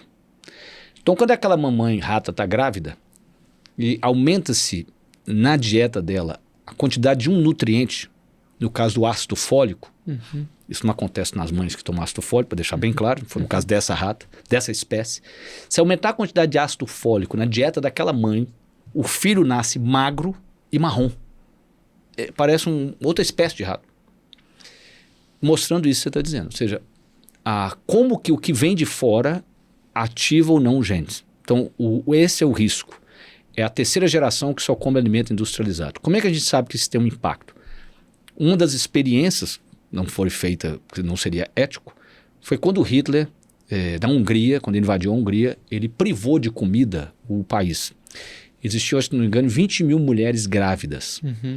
Então, quando a guerra acabou, foi feito um estudo de acompanhamento e mostraram que as mães que estavam grávidas durante a fome, no primeiro trimestre da gravidez, os primeiros 3 meses, os filhos que nasciam tinham mais chance de ter diabetes. Você fala, é claro, viveu dentro de um ambiente, na barriga da mãe, que faltava glicose. Quando nasce e tem acesso a muita glicose, o corpo reage de uma maneira diferente, tá certo? Não é igual. Já as mães que, olha que interessante, então nós estamos dizendo assim, que uma coisa que aconteceu, né, dentro da barriga, não, a genética da criança já estava determinada aqui, influenciou a manifestação do gene quando ela nasceu. Agora que é fascinante. As mães que estavam grávidas no segundo trimestre da gravidez, então, por exemplo, entre os 3 e os 6 meses da gravidez, os filhos dessas mães não nasciam com maior tendência a diabetes, mas os netos sim. Você fala, mas o que é isso? Porque existem genes que são ativados transgeracionalmente. Exemplo, em gafanhotos. Você lembra mais ou menos 3 anos que um enxame de gafanhoto da Argentina invadiu as plantações do Rio Grande do Sul? Você se pergunta assim, por que isso não vem todo ano? Porque não vem. Porque isso vem a cada X gerações. Ou seja, é algo que se manifesta transgeracionalmente. Agora, se você falar para mim assim, tem algum estímulo epigenético? A gente não sabe. Mas aquele comportamento, não deixa de ser genético, que faz com que o gafanhoto saia voando para outros lugares, ele é algo que não se manifesta em todas as gerações. Então, por isso que acredita-se, no caso dessas mães né, que estavam grávidas, e o ratinho que eu te falei laranjado, que o fato de ter uma dieta industrializada certamente impacta, porque você há de convir. O número de crianças autistas no mundo é maior, muito maior. Eu não aceito essa explicação assim, é porque nós damos mais diagnóstico. Não é verdade. Eu tenho 30 anos de psiquiatria, então eu falo assim, esquece o diagnóstico. Uma pessoa com aquelas características que você chama hoje de autista. Eu tinha pouquíssimos pacientes há 30 anos atrás. Eu não fiz psiquiatria infantil, mas o autista envelhece. Eu atendia no ambulatório de adultos, tá certo? Então não tinha esse tanto de paciente. Eu acredito que seja alguma coisa, né, da vida moderna, porque a vida moderna, como nós falamos, ela é doente em todos os sentidos. Ela é doente biologicamente porque a água está contaminada, está cheia de plástico, não é isso? Plástico. Né? A tensão psíquica, a pressão da vida, culturalmente nós perdemos os vínculos sociais. Então é uma doença em geral. Como que isso impacta uma criança, né? A gestação de uma criança, nós não sabemos. Mas eu acredito que tem algo sim, que nós não descobrimos ainda. Mas a incidência, né, ela sai da casa dos milhares para a casa das centenas. Não é? Se não me engano, é uma a cada, sei lá, 5 mil para uma a cada 100. Então, assim, é algo... Eu costumo dizer assim, se você sentar hoje num lugar público, num shopping, numa praça de alimentação, você ficar lá 3 horas, você vai ver crianças. Muito mais incluídas na sociedade, que bom, né? Porque eu sou da geração que eles não apareciam. Mas, com certeza, essa quantidade que a gente vê é algo que mudou nessas décadas, né? Essas últimas 3 décadas. E é algo que eu tenho certeza que preocupa muito os pais ou as mulheres grávidas. E eu, honestamente, você pode falar melhor, eu não sei se a alimentação que a futura mamãe começa a se preparar 1 ano antes, eu não sei se só aquele 1 ano antes também seja o suficiente, né? Sim. Eu acredito que 1 ano é um período ideal, sim. Em 1 ano, você praticamente refez todas as células do seu sistema. Não é isso? Porque uma célula do olho demora 4 dias para ser renovada, o neurônio demora mais tempo, né? Por isso é muito bonito. Ou seja, o remédio que você toma para epilepsia, você tem que tomar vários anos. Né? Um remédio para depressão, também você toma 1 ano. Provavelmente esse ciclo de renovação daquele órgão é maior. Então 1 ano é um período interessante, porque surgirão células mais saudáveis nesse sentido. Então você fala, o que ela deve fazer? Claro, parar de fumar, mãe que faz, não beber, açúcar diminuir, aumentar a ingestão de ômega 3, porque o cérebro ele é feito de ômega 3. O cérebro é feito de gordura e água. Esta gordura é um ômega 3. Só não é se você não ingerir. E a nossa dieta moderna ela tem 20 vezes menos ômega 3 do que as dietas antigas. Alguém fala assim, não, mas meu avô não comia peixes de águas frias e profundas. Eu sei, mas o seu avô comia vísceras, ele comia fígado, rim, testículo, cérebro, cheio de gordura. O boi dele, como o nosso também, ele pasta né? Porque o boi brasileiro é especial, né? Ele não é criado fechado. Sim. Só que a gente não come o fígado dele mais, a gente não come o testículo dele mais, a gente não come isso. E a galinha do vovô, ela ficava num terreiro. Você quer ver? O que galinha come mesmo? A pessoa fala assim, milho. Não, o milho veio do México, a galinha veio da Índia. Não tinha milho na Índia. Quem deu milho para ela foi nós. Galinha come minhoca, besourinho. Né? Então, quando ela faz aquilo, ela vai incorporando o ômega 3 à carne, aos ovos. Então, o avô tinha contato com isso. E a gordura, porque o ômega 3 é uma gordura anti-inflamatória. A gordura pró-inflamatória são os ômegas 6. São os óleos vegetais, soja, canola, algodão, milho. Então, nós passamos a comer muito mais ômegas 6 pró-inflamatórios do que ômegas 3 que são anti-inflamatórios. Então, esse é um grande problema e a mãe grávida ela deve aumentar a ingestão dela de ômega 3 para favorecer o cérebro daquela criança. Uma das hipóteses da depressão pós-parto, biológica, nós temos aspectos psicológicos, claro, para a mãe não ficar insegura, não ter suporte social, é que grande parte do ômega 3 da mãe foi para formar o cérebro da criança. E aquela mãe tem uma deficiência de ômega 3. E o ômega 3 parece ter um efeito protetor no que se refere a quadros depressivos pós-parto. Eu já ouvi falar, eu ouvi de um psiquiatra na internet, né, falando da diferença da qualidade dos ômegas 3, porque tem alguns ômegas 3 que não tem tanta qualidade. Sim. O que seria exatamente isso? Então, isso é verdade. Tem como você comprar 3 frascos por R$60 e achar que tem alguma coisa que presta ali. O cara põe óleo de soja. É verdade. Então, o ômega 3, você tem que buscar um ômega 3 de qualidade, de uma marca boa. Você tem marcas boas, inclusive se você for numa drogaria, igual a Drogaria Araújo, você vai achar marcas boas ali. Nós temos 3 ômegas 3 na natureza. Você tem um que chama... E eles têm que ser convertidos. Você tem um que chama ALA, é o ácido linolênico. Ele tem que ser convertido no EPA, que é o do peixe, é o eicosapentanoico. E que é convertido no DHA, que é o doxahexanoico. Que é até um hormônio, né? Que pessoas esse é o DHEA. Tá, ok. O DHA, então, é o óleo que é usado no cérebro, especialmente. Mas a pessoa fala assim, eu devo tomar só DHA? Não, você acha só DHA. Por quê? Porque o EPA, ele atravessa melhor a barreira, ele entra melhor no cérebro, mais fácil. E lá ele é convertido. Então, no mundo animal, nos peixes, né, de águas frias e profundas, porque a gordura é usada para o peixe para se proteger do frio, por isso que ele forma aquele tecido de gordura, é o que tem EPA e DHA. Fora do mar, você tem ALA, só que a pessoa tem que ser capaz de converter nos outros dois, entende? Mas, por exemplo, você fala, qual alimento tem ALA? A linhaça.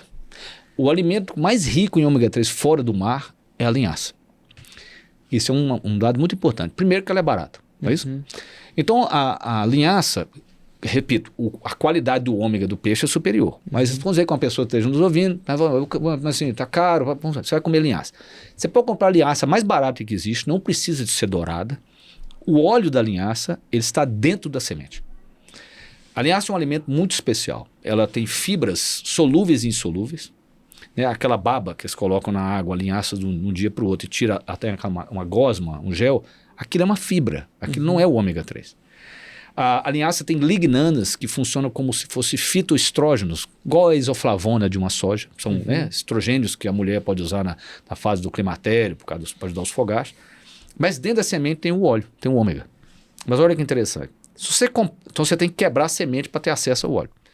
Se você comprar linhaça moída, é um problema porque o óleo ele enferruja, ele oxida. Por isso que peixe tem aquele cheiro, aquela oxidação. Então você tem que comprar a linhaça inteira, ou você moe ela na hora que você for fazer, sei lá, um suco, alguma coisa, ou você moe o mínimo possível, guarda na geladeira, numa Tupperware e vai usando, por exemplo, uma colher de sopa todos os dias. Você pode jogar no seu feijão. Então você vai ter o ômega 3, vai ter lignanas e vai ter fibra ainda para melhorar o funcionamento intestinal. Então a linhaça é realmente um alimento muito nobre. Muito interessante. Eu como todo dia uma colher de linhaça com 2 de aveia no meu whey. Exatamente. E uma dica importante para as pessoas lembrarem disso. Todas as vezes que alguém te falar de gordura, você tem que fazer uma pergunta. A qual temperatura? Olha que lindo isso. A gordura mais saudável do mundo é um ômega 3. Se você jogar na panela, ela é a pior de todas. Quanto mais poliinsaturada é uma gordura, que é um tipo de ligação entre os carbonos, mais ela estraga quando você joga na panela, ela transatura. O ômega 3 é a mais insaturada das gorduras. Então o ômega 3 é o melhor óleo para você tomar in natura, não frito. Você vai no supermercado e existe lá. O vidro de ômega 3 é para matar, então. Primeiro que não é de peixe, aquilo é artificial. E para piorar, essa é a pior gordura. Você tem que usar a gordura que não estraga. Você fala, o que não estraga quando você põe na panela? Azeite, por exemplo, estraga muito pouco. Estraga, só tem uma ligação para estragar. E as gorduras saturadas, mas essas são mais polêmicas, que é de porco e de coco. Apenas de curiosidade, 43% de uma gordura de porco é um azeite, é um ômega 9. Quase metade de uma gordura de porco é um azeite. É a mesma gordura do azeite. Então as pessoas falam tão mal sem saber a composição, né? Então lembre-se, a gordura tem gorduras espetaculares in natura, mas quando você põe na panela elas são completamente diferentes, quando você submete elas a calor. E muito interessante. Outro dia meus pais compraram um azeite prensado a frio, né? Isso. Aí eu falei, isso vai ser melhor para cozinhar, né? Para poder jogar na... Isso, é porque o prensado a frio, ao não submeter a calor, você preserva a gordura. O que estraga na comida é a gordura. Você concorda? Sim. Todos os conservantes que tem no alimento para durar 1 ano, é porque é um jeito de estabilizar as gorduras. Diferente daquela gordura de porco que você vai na fazenda e ela está lá, sei lá, 2 anos. Por quê? Porque é uma gordura saturada. Metade dela é saturada, então não estraga, ela não oxida. Não é isso? Na roça não tem, o cara enfia um pedaço de carne de porco, não é? Na gordura é que ele fica. Sim. É diferente das gorduras que são mais industrializadas, né? Por uma gordura transsaturada, que agora está proibida, né? Mas é aquilo ali que faz o alimento não estragar e conseguir ficar um estabilizante, deixa o alimento 1 ano na prateleira, ele fica. Mudando um pouco o rumo da nossa conversa, mas como tem aquele amigo nosso em comum, o Christopher, que fala que você é o Jordan Peterson brasileiro. Me sinto muito honrado quando ele fala isso. E quando a gente falou de grávida, me veio à mente aqui o momento que o mundo está vivendo agora, com essa mudança política nos Estados Unidos. Sim, sim. E a mudança na mulher, por exemplo, na sociedade. Eu perguntei das mulheres grávidas, os alimentos ideal. Sim. E é claro que uma mulher hoje em dia que trabalha, tem filho, tem uma rotina muito mais árdua do que ela tinha em 1940, 1950, antes da guerra, né, antes da Segunda Guerra. Pensando nessa mudança agora que a gente acredita estar acontecendo no mundo, né, por esse novo eixo político americano que acaba ditando, de certa forma, um pouco o restante do mundo. O que você acha disso? Eu entendo assim, né? E nisso o Jordan é brilhante. Né? Eu vejo que poucas pessoas entendem o poder do que ele fala, porque as pessoas acham que é só uma discussão filosófica. Não é mais do que isso. Ou bíblica, né? Porque o Jordan tem uma série de análise psicológica das histórias bíblicas. Sim. Ele compra briga com todo mundo. Ele compra com os teólogos, que acham absurdo ele fazer uma análise psicológica, e ele compra briga com os ateus, que acham que a Bíblia é só um conto da carochinha. E ele mostra que são contos arquetípicos da natureza humana. Então eu entendo que o espírito se faz na carne. É isso? Então nós temos, sim, direcionamentos biológicos do nosso comportamento. E toda a estrutura de conhecimento humano, ela foi construída, porque não surgiu da noite, né? A lei, o pessoal acha que a lei surgiu ontem, né? Demorou 2000 anos para ser feita. Por quê? A lei, ela é ancorada na nossa biologia. Se você pegar os 7 pecados capitais, todos nós temos, é da nossa natureza. Então o respeito pela natureza humana e compreender as nossas fragilidades, tudo é construído em cima disso. O que eu quero dizer com isso? Que um homem tem 10 vezes mais testosterona que uma mulher. Então, mesmo uma sociedade abundante como a nossa, onde não há nenhuma proibição de uma mulher ir trabalhar, que bom, né? Não há esse tipo de machismo. Por que é que em sociedades menos machistas, como as sociedades dos países nórdicos da Europa, os papéis sociais ficam mais tradicionais? Não sei se você sabe disso. Não sabia. Os homens saem trabalhar, as mulheres ficam em casa para cuidar dos filhos. Porque provavelmente, biologicamente, esse é um padrão mais fácil de ser conduzido.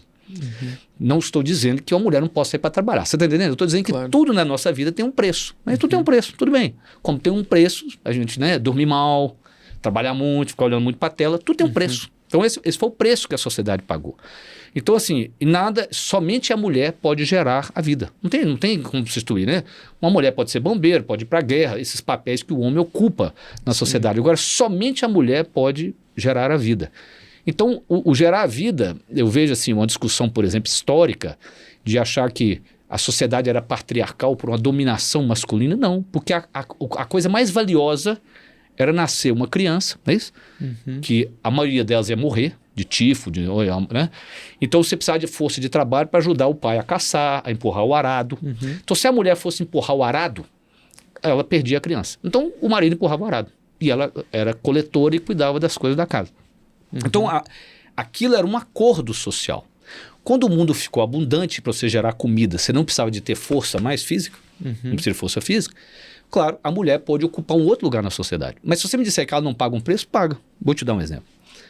Eu tenho um exame que eu peço que chama sulfato de DHA, sulfato de dihidroampiandosterona, que é um hormônio produzido na glândula suprarrenal, onde produz o cortisol, e ele é produzido a partir do mesmo eixo. Então, o colesterol vira uma coisa chamada pregnenolona, que ela então produz cortisol e DHA.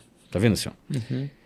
Claro, o cortisol é mais necessário à vida. Então, à medida que a vida vai ficando mais estressante, isso aqui vai subindo e ele vai produzindo, o DHA vai ficando no nível. Chega um ponto que faz assim, ó. Você produz mais cortisol e passa a produzir cada vez menos DHA. Então, eu acho o exame de uma mulher, um cortisol às vezes no nível normal, mas o DHA lá embaixo. Por que eu acho mais em mulher isso? Eu vou te dar a minha explicação biopsicossocial. Eu costumo dizer que o que eu me deparo, geralmente são mulheres que têm mais de um turno, 3 turnos, porque queira sim, queira não, a mulher é mais relacional do que o homem. Isso não é, né? Ela é mais relacional. Mesmo que você, como marido, levante à noite para ver o seu filhinho, a mulher acorda, você volta, dorme e ela continua acordada. Então não adianta ele levantar. Tá bom, vai levantar, mas quem vai ter insônia mesmo é a mãe, porque o vínculo dela é completamente diferente. Né? Então, essa mulher, ela começa a ter que exercer um papel, porque o mundo mesmo, ele é yang, ele é masculino, né? O mundo corporativo, você tem que ir lá brigar, discutir. Então, quando ela vai, ela tem esse direito, como estou dizendo, tá, beleza? Eu estou mostrando o problema. Quando você vai contra a sua biologia, você paga um preço. Como a gente paga por não dormir, por comer muito carboidrato, isso tudo. Quando ela entra nessa realidade, eu costumo dizer que ela tem que expor um yang maior dela. E o DHA na mulher é a fonte de testosterona dela. Então eu costumo dizer que eu estou evidenciando no exame de sangue a pressão por ela expressar o lado masculino dela. Gera um desequilíbrio. O testosterona, isso aqui gera um desequilíbrio. Então ela tem um esgotamento, tá certo? E eu acho isso todo dia no meu consultório. E muitas pessoas acham que isso aqui é uma doença. Não, é um cansaço. Cansaço não é tristeza. A pessoa confunde o cansaço com a tristeza. Essa pessoa está cansada, ela não está triste. Fala, como é que eu sei? Porque quando eu pergunto o que se passa na cabeça dela, ela não tem pensamentos negativos, ela tem fadiga, ela está fadigada, isso, ela está num burnout, ela está esgotada, entendeu? Então com isso, essa é uma maneira de avaliar, isso é um impacto da vida moderna, né?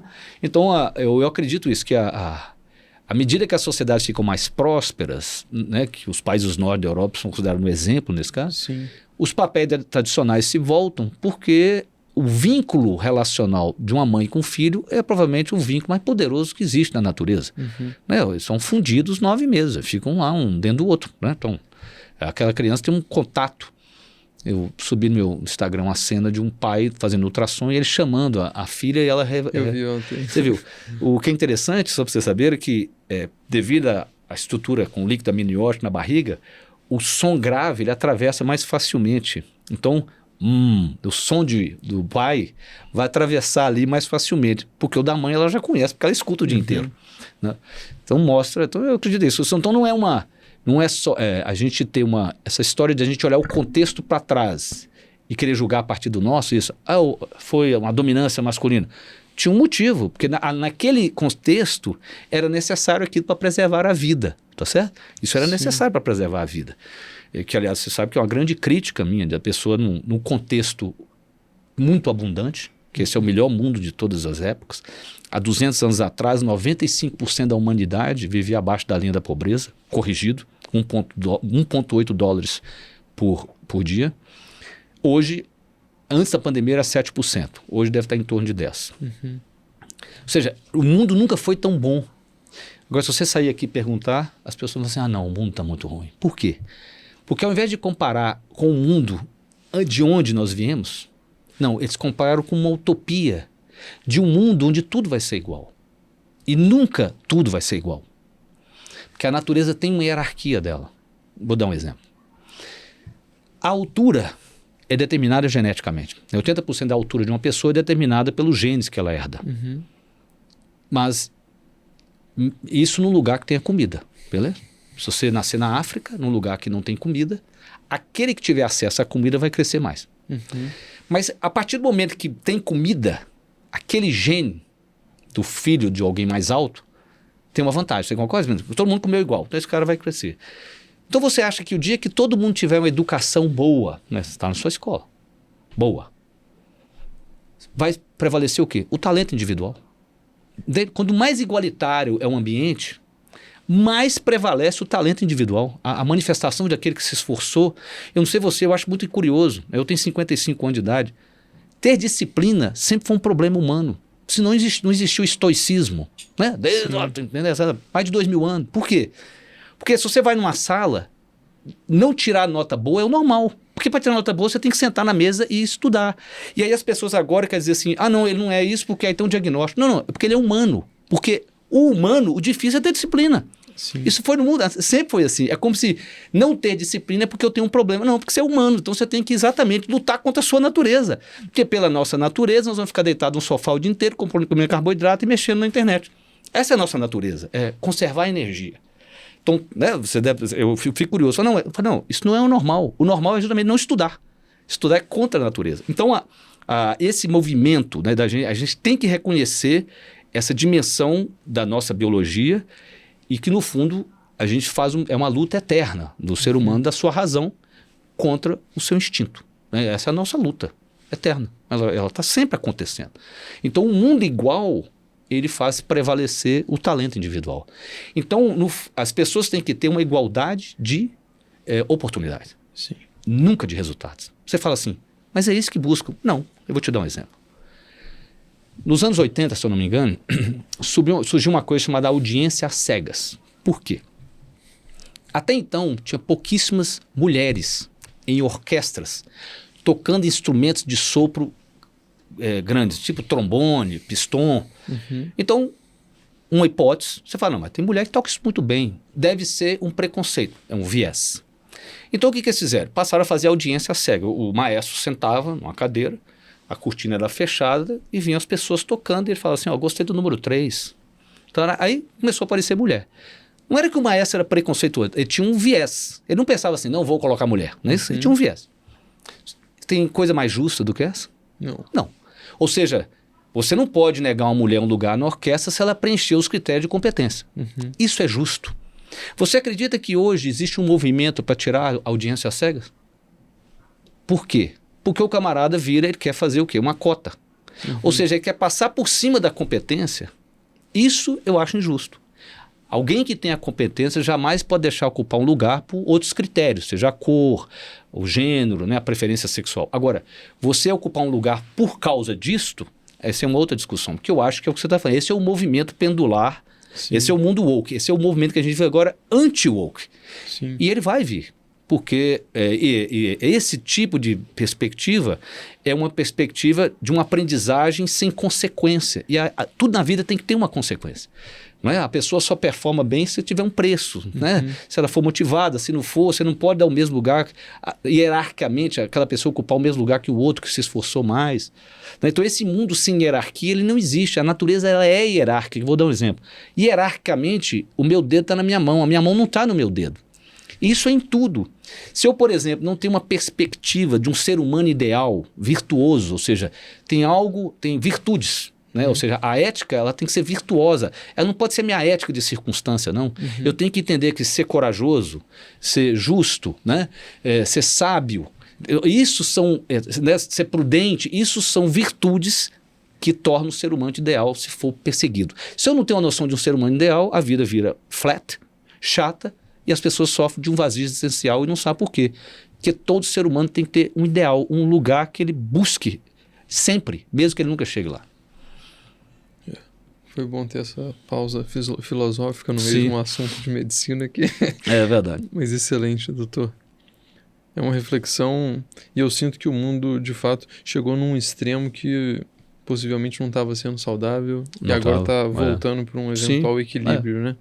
Que isso é pendular, como nós falamos, né? Tudo é binário, yin yang, não é isso? Esquerda, direita.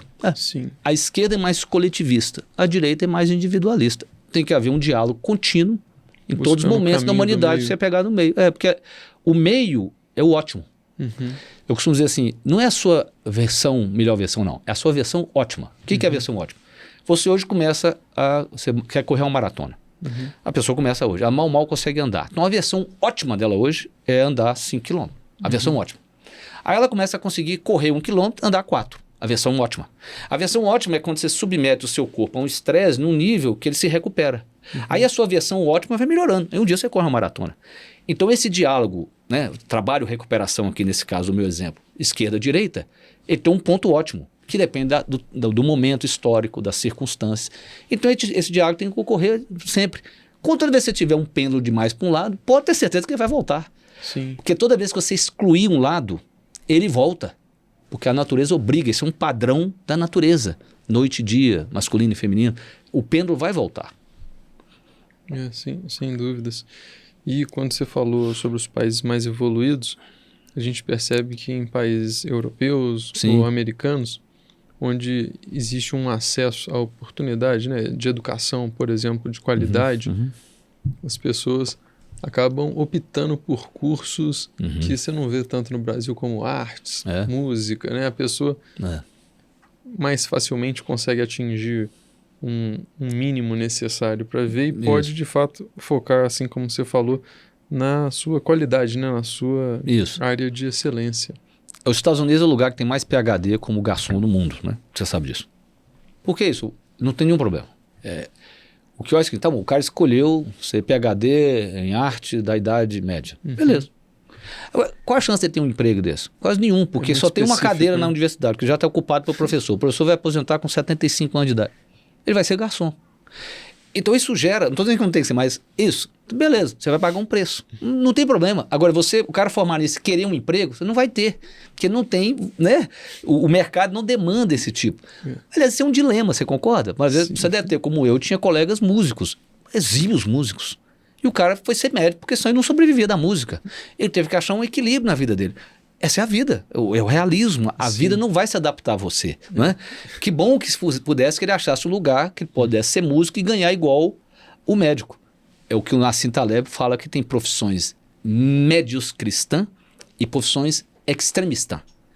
As profissões extremistã é músico, jogador de futebol, artista, cantor de rock. Poucos ganham muito, a média não ganha nada. E você tem a profissão mediocristã.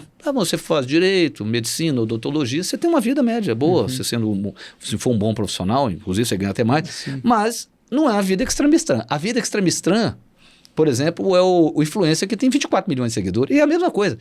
Esse é o Pareto, é a lei de Pareto. Né? A lei de Pareto é a lei que... O Pareto era um economista italiano. 80-20? É 80-20, E ele descobriu no quintal dele, né, um economista do século XVIII, ele descobriu que 80%, né, mais ou menos, né, 80% das ervilhas que ele colhia vinha de 20% dos pés. Pessoa que tem um varejo sabe disso, né? 80% do lucro vem de 20% dos produtos, ou seja, não é nada igual, é poucos essenciais e muitos triviais. Agora tem uma lei mais poderosa que essa, chama Lei de Price. Price foi um cara que fez um estudo assim. Ele dividiu o número de artigos publicados no mundo pelo número de pesquisadores. Olha o que ele descobriu. Que metade dos artigos do mundo eram publicados pela raiz quadrada do número de pesquisadores. Exemplo, tinha 100 pesquisadores no mundo, né? Raiz quadrada de 100, 10. 10 pesquisadores publicavam 50 artigos. Tinha 100 artigos, 100 artigos, 100 pesquisadores, tá bom? 10 pesquisadores publicavam 50 artigos. E os outros 90 pesquisadores publicariam os outros 50. Na sua empresa é assim. A lei de Price, ou a lei de Pareto. Deve ter poucas pessoas lá que se for embora, Qualquer empresa desmonta. Você está entendendo? Sim. Isso mostra que a natureza, ela caminha para isso. Você já jogou o banco imobiliário, todo mundo aqui jogou. Se você ficar jogando 5 dias, que a gente desistia antes, não é isso? O que acontece? 2 caras ficam dono do tabuleiro, né? É isso mesmo, porque se em cada rodada o cara for 1% melhor, aquilo vai rodando, ganhos marginais. Isso é o ganho marginais. Então, no fundo, a gente pode dizer que tem aquele cara que tem 1% de talento a mais que o outro. Só que em várias rodadas ele domina o tabuleiro. Isso faz sentido de um livro que eu li, The Compound Effect. The Compound Effect, é isso mesmo. Faz sentido. Do juros compostos, Sim, não é isso, né? Exato. Não tem aquela história essa história, né, que um sábio resolve um problema pro soberano. E o soberano insiste que quer, mas não sei o que ele pede, o soberano acha pouco. Aí ele insiste, então o sábio aproveita para dar uma lição nele. Ele falou, tá vendo aquele tabuleiro de xadrez? Ele falou, tô. Ele falou, então vamos fazer o seguinte, eu quero em trigo da seguinte maneira, você vai colocar 1 grão de trigo no primeiro quadrante, né, do tabuleiro, e cada quadrante seguinte você vai dobrando, ou seja, de 1 para 2, 2 para 4, 4 para 8, quando terminou lá era a colheita de, sei lá, de 10 anos do reino. É isso, esse é o efeito compound effect, o efeito do composto, Sim. né? Exatamente, isso provavelmente se manifesta em tudo, é o conceito de ganhos marginais, é 1% melhor a cada 3 meses, Sim. que faz uma alavancagem, que é igual o banco imobiliário. Por isso que nunca será igual, concorda? Você deu todas as condições iguais de oportunidades. Mas tem um cara que ele faz 2%, ele tem 1% de talento a mais numa área. Ele faz aquilo ali, ó, 1000 rodadas e dominou aquele segmento.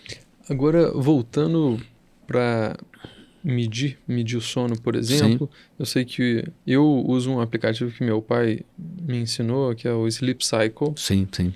Embora eu não sinto que é tão apurado, porque não tem nada em mim a não ser me escutando, né? Minha respiração razoavelmente próximo. Eu sei que hoje em dia tem um anel muito famoso Você já. tem o Oura Ring. Oura. E você tem um Samsung Ring agora também. Mas assim, eu acredito que um anel talvez seja mais confortável, embora tem pessoas que se adaptam com o relógio, né? Eu me adaptei. Você tem o Samsung que faz isso, né? Que você tem o Samsung Health, você tem o Apple, o iHealth, que é da Apple, o relógio também faz. Aí você tem um anel da Samsung, você tem um anel da Oura Ring, que faz interfaces com todos esses apps de saúde. É diferente, porque aqui você mede o batimento cardíaco, você mede a sua pressão arterial, inacreditável. Mede igual uma polissonografia. Não faz um eletroencefalograma, mas de resto te mostra. Você pode até desconfiar que se você tem apneia, mede o seu ronco se você quiser. Né? Você colocar o celular ao lado e acionar, ele mede para ver quanto você ronca. Isso é uma revolução, como eu te falei, é o tracking, vai saber quantos passos você dá, você vai ficar assustado. Um dia que você trabalha sentado, você dá 100 passos, cara. Dá nada. Nós tínhamos que dar 10 mil. Você imagina, então você começa a ter noção do impacto da vida moderna. Você fala, o que isso muda? Por exemplo, no meu consultório eu passei a fazer o quê? Toda vez que eu almoço, eu dou 200 passos. Isso melhora a minha digestão. Entre uma consulta e outra, eu fico em pé, eu agacho algumas vezes, eu faço alguns apoios. Né? Intermitência, eu introduzi intermitência. Eu tomo banho frio de manhã, intermitência. Mas não pode não, frio. Eu brinco, se o cara não consegue tomar um banho frio, como é que ele quer conquistar alguma coisa nessa vida? Dá um banho frio. E aqui nem é um lugar tão frio. Né? Então, esse é o que eu te falei, esse é o dado real. Então, existem mais baratos, tem um Xiaomi Band 8. Nós testamos alguns aí de um amigo, esse era o mais em conta que funcionava. Tem uns na internet que não vale nada. Mas o Xiaomi Band 8, ele custa R$250 e ele é quase tão bom quanto um desses, mais caro. Interessante. E eu escutei um vídeo seu onde falava também que se for para consertar inicialmente alguma coisa, a gente vai olhar para o sono primeiro para depois ir atrás dos... Sim. E eu sei que cada indivíduo tem uma necessidade de horas. Isso. E também tem o sono REM, né? O sono profundo, enfim. Mas se você fosse falar um mínimo razoável para uma pessoa num range aí de 30 a 40 anos... 96% das pessoas precisam de dormir pelo menos 7 horas, entre 7 e 8 horas. E dessas 7 horas, quantas profundas você acha? Sim. Então é o seguinte, o sono tem 4 ciclos, basicamente. Ele tem 2 ciclos superficiais, 1 e 2 fases. Né? O ciclo dura 90 minutos. Ele tem 2 fases superficiais, uma fase profunda, aí ele volta, aí você tem o sono REM, que é quando você sonha, que chama REM porque Rapid Eye Movement, os olhos mexem porque você está sonhando. Ele é um sono paradoxal. Porque o cérebro está igual quando você está acordado. Ele está em atividade porque você está sonhando. Mas o corpo está o mais relaxado da noite. Você fica paralisado. E aí, por isso que aqui você acorda. Então, toda vez à noite você não percebe, você fala, não, fica profundo, tem REM, acorda um pouquinho e volta. Por isso você lembra dos seus sonhos. Por que quando você é mais jovem você lembra mais dos sonhos? Porque você tem mais sono REM. Então, a chance de você acordar logo após sonhar aumenta. Toda noite você sonha, você pode não lembrar, tá certo? Então, para resumir, o sono profundo, ele trata o seu corpo, o hardware. O sono REM, ele trata a sua mente. Então, se eu não der... Mas você fala, qual que é mais importante? O REM provavelmente é mais importante. Se a pessoa se limitar a dormir, por exemplo, só 3 horas por noite, tem algum problema, está na guerra, sei lá, ela tem mais sono REM. Ou seja, é preservado o REM e sacrificado os outros, o profundo. Se você não deixar uma pessoa ter sono REM, você pode ligar um eletroencefalograma nela e acordá-la toda vez que ela entrar em REM. Com alguns dias ela tem um surto psicótico. E por que o profundo é tão importante quanto também para o cérebro? Lembrando, o cérebro é o computador, a mente é o software, para a gente simplificar. Então o REM trata da mente. Quando você entra em sono profundo, você drena do seu cérebro as proteínas que estão defeituosas, ou proteínas que são parte de algum metabolismo. Exemplo, a proteína beta-amiloide que acumula no cérebro quem tem Alzheimer. É como se quando chegasse à noite... As maiores células do cérebro são os astrócitos, não são os neurônios. Você tem 10 vezes mais células não neurônio do que neurônio no cérebro. Elas encolhem, então abrem uma série de canais por onde essas proteínas circulam. É como se o líquor entrasse e lavasse. Então, se você não tem sono profundo suficiente, você não drena essas proteínas tanto. Tanto é, pasme, que agora tem um exame, quando você suspeita se a pessoa tem Alzheimer ou não, você faz uma punção no líquor, na coluna. O exame, se você tiver mais proteína amiloide, isso mostra que você tem grande chance de não ter Alzheimer, porque ela está sendo drenada. Se não tiver, é porque ela está ficando lá no cérebro, entendeu? Que interessante. Então o sono profundo é isso muito importante. Então quando você faz um relógio desse, você vê. Então nesse ciclo, a maior parte desse ciclo, você fica em sono superficial. Você faz assim, vai lá no profundo, trata o corpo, vem cá, trata a mente, vai, entendeu? A maior parte dele, na verdade, você tem que ter 15% mais ou menos, 10 a 15% de profundo e 25% de sono REM. Ok. Aí a pessoa se pergunta assim, doutor, já que o sono profundo e o REM é o mais importante, por que a gente não foi desenhado para ter só esses dois? Isso é bonito. Porque é o seguinte, quando você está no sono REM, você está paralisado, você lembra que eu falei disso? Então você fica tão paralisado que se um predador aproximar de você, ele te come. Entende? Você não percebe ele chegando. Então o sistema foi desenhado assim, aqui você fica vulnerável uns 20 minutos. Aí pronto, aí você vem de novo. Então eu brinco que aquele cara que deitava, ficava 2 horas de REM, levantava, saia andando, esse foi comido por algum bicho. Ficou nosso que vai e volta. Então o que acontece? Quando você tem um dia estressante demais, olha que interessante, você correu de um leão o dia inteiro, aí você vai dormir. Por que você acorda no meio da madrugada? Porque a primeira metade da noite você tem mais sono profundo. A segunda metade da noite você tem mais REM. Nesse ciclo que eu expliquei de 90 minutos. Quando você corre de um leão o dia inteiro, tem muitos estressores, e no sono REM você fica vulnerável, né? Porque para o nosso sistema, se você teve um problema na empresa, você correu de um leão, é a mesma coisa. É mais ou menos o seguinte, o sistema pensa assim, não, esse cara correu de um perigo o dia inteiro. Pô. Se ele ficar muito tempo paralisado, esse perigo pega ele te acorda. Por isso você acorda no meio da madrugada assim, pensando. Você fala, qual que é a solução para isso? Por exemplo, cada hora do dia você tira 2 minutos para respirar. Aí você acalma o sistema, você acalma, tipo assim, ó, calma, não tem leão pegar a gente não.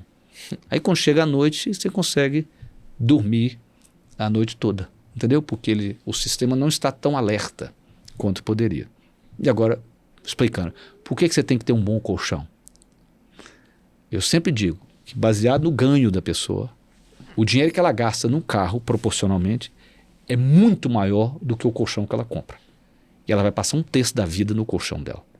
Porque nesse momento que você fica paralisado, se você não tiver um colchão bom e, por exemplo, a pessoa for muito pesada, ela vai deitar e sentir dor. Então ela desperta do sono REM antes do momento ideal, porque ela começou a doer. Então, compre um colchão bom. Tem algum link? Tô Do brincando. colchão? Não, existem, não podemos fazer propaganda, mas existem colchões, o melhor colchão, não vou falar a marca, o melhor colchão do mundo é um colchão americano que existe no Brasil. Tem um colchão que está em todos os hotéis 5 estrelas do mundo, tinha no Titanic. Olha. Então tem colchões são um pouco mais caros, mas são colchões, é um colchão que vai durar 20 anos, né? Outro nível. Né? Mas se você achar dessa categoria, esse que é o ideal. Não, É bem mais barato que o carro que você anda. Agora, a melatonina é um outro suplemento que eu uso. Eu uso até eu uso os dois, um manipulado e um que tem açúcar, né? Aquela gummy. Sim. Eu imagino que eu tomo uma dose muito maior do que a recomendada e ideal, né? Que normalmente é até 3 miligramas, é. E eu acabo tomando às vezes 8. Sim. Você vê problemas em superdosar a melatonina nesse sentido? Ortodoxamente, a melatonina só é indicada para jet lag. Né? Apenas em infuso. Mas nós sofremos de um jet lag social. Então você dorme no mesmo horário de segunda a quinta. Aí sexta você vai para... Então 3 dias você dorme fora do seu fuso horário. Eu percebo que a melatonina melhora a qualidade do sono.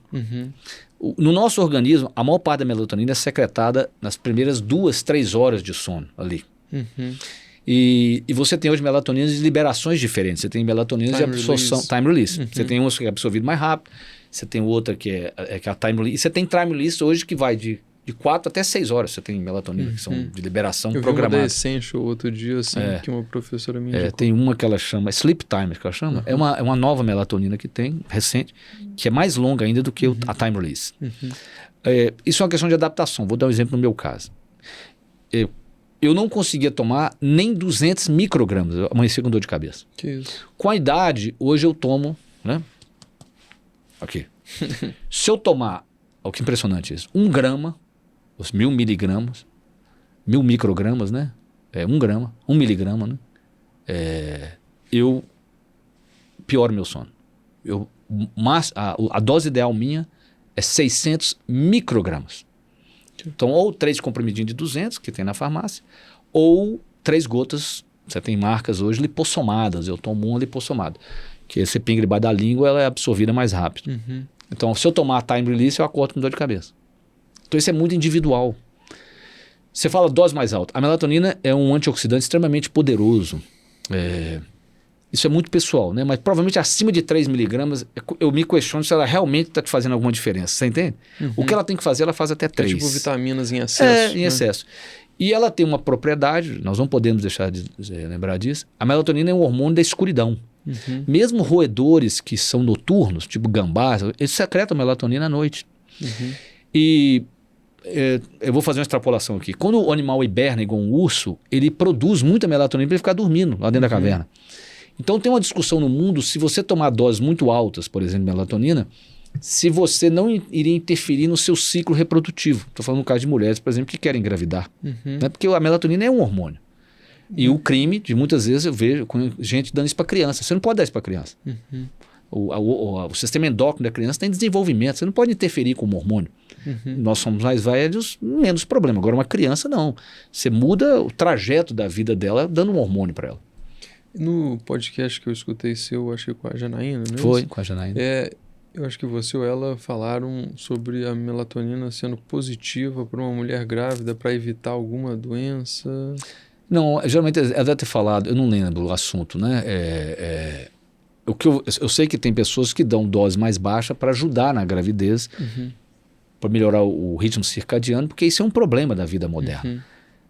Nós temos um ritmo que é determinado pela luz, tá certo?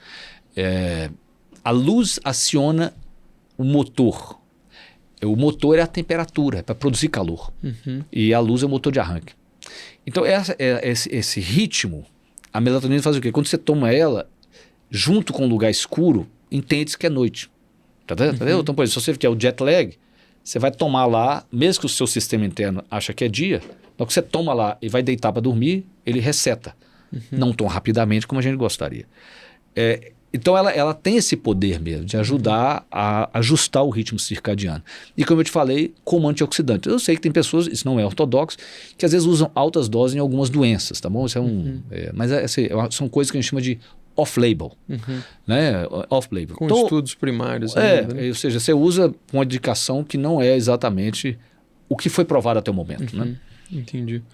Agora, doutor, oficialmente a gente teria mais uns 15 minutos. Sim, Tem sido um bate-papo muito agradável. sim.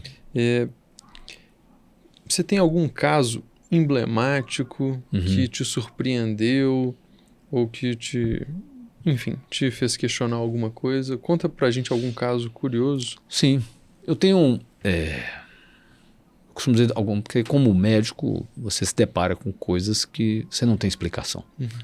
Vou constar alguns casos da minha vida. Eu tenho uma paciente com Alzheimer que ela sempre foi alérgica a limão. É raro, mas tem pessoas que têm edema de glote igual quem tem com camarão. E ela era desse tipo. Se ela fosse num restaurante e tivesse limão na comida, ela tinha um edema de glote, então ela andava com uma injeção de adrenalina. Quando ela desenvolveu Alzheimer, à medida que foi piorando, um dia uma cuidadora não sabia e deu uma limonada para ela. E ela não teve nada. Como é que você explica isso? O sistema imunológico, se você pensar bem, ele é que determina quem é você. Você concorda? Igual a pele determina assim, né? Daqui para lá é o mundo, aqui dentro sou eu. Aqui dentro, quem fala assim, não, isso aqui é o Mark, isso aqui é o Frederico. É o sistema imunológico, não é isso? O que ele não identifica como dele, não é seu. O que é uma doença autoimune? É isso? Ele se volta contra algo que é seu. Por isso que é tão comum a pessoa desenvolver uma doença autoimune após uma perda. Uma mulher, por exemplo, perde um filho, desenvolve artrite reumatoide, desenvolve lúpus, esclerodermia. Isso é muito comum. Eu tenho outro caso muito impressionante. Não sei se você sabe, o último sentido a sumir depois quando a pessoa está morrendo é a audição. Então tem hipótese, quando a pessoa está em coma, ela escuta, mesmo que depois ela não lembre. Então eu tinha um paciente que eu acompanhava, que era um garoto com uma deficiência mental grave e com uma mãe que cuidava dele, né? E essas mães dedicam a sua vida a esses filhos, né? Sim. E um dia eles estavam atravessando uma rua e eles foram atropelados e ela entrou em coma. E foi um coma assim, ela ficava agitada, então a filha ia lá vê-la e tal. E um dia a filha me contou que o médico falou assim, ela está muito agitada hoje e tal. Ela chegou perto da mãe, segurou na mão dela e falou para ela assim, e foi a verdade, o fulano, ele está bem, mamãe. Ele não se machucou. E o carro pegou ela, acho que ela se jogou em cima, empurrou ele e se jogou em cima do carro. Ela se acalmou e naquela noite ela morreu. Então, são questões que você não tem a explicação. Porque, como? Né? Ou seja, a consciência, para a pessoa entender, você não tem sonho onde você sabe que está sonhando? Porque tem sonho que você só sabe que sonhou porque você acorda e lembra. Mas tem sonho não, que você sabe que você está sonhando.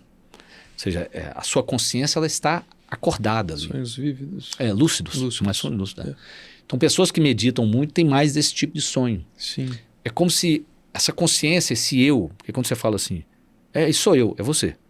O que é o eu? O eu é... Como é que você sabe seus pensamentos? Porque tem um eu que está percebendo os pensamentos. Tem um eu que é capaz de dizer o que eu estou sentindo, a emoção agora. Esse eu é a pessoa. Esse é o nosso eu. Essa é a nossa consciência, vamos dizer assim. Então toda a prática contemplativa é uma prática de ver a realidade a partir desse eu.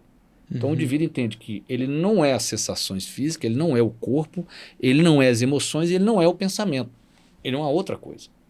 E isto é muito saudável na prática meditativa. Por isso que tem tratamentos de toque, por exemplo, que a pessoa medita porque ela passa a perceber que aquele pensamento não é ela. Ela sabe disso, mas quanto mais reforço tiver dessa testemunha, desse Atma, né, que é chamado no Oriente, mais fácil é para a pessoa lidar com aquele pensamento intrusivo. Né?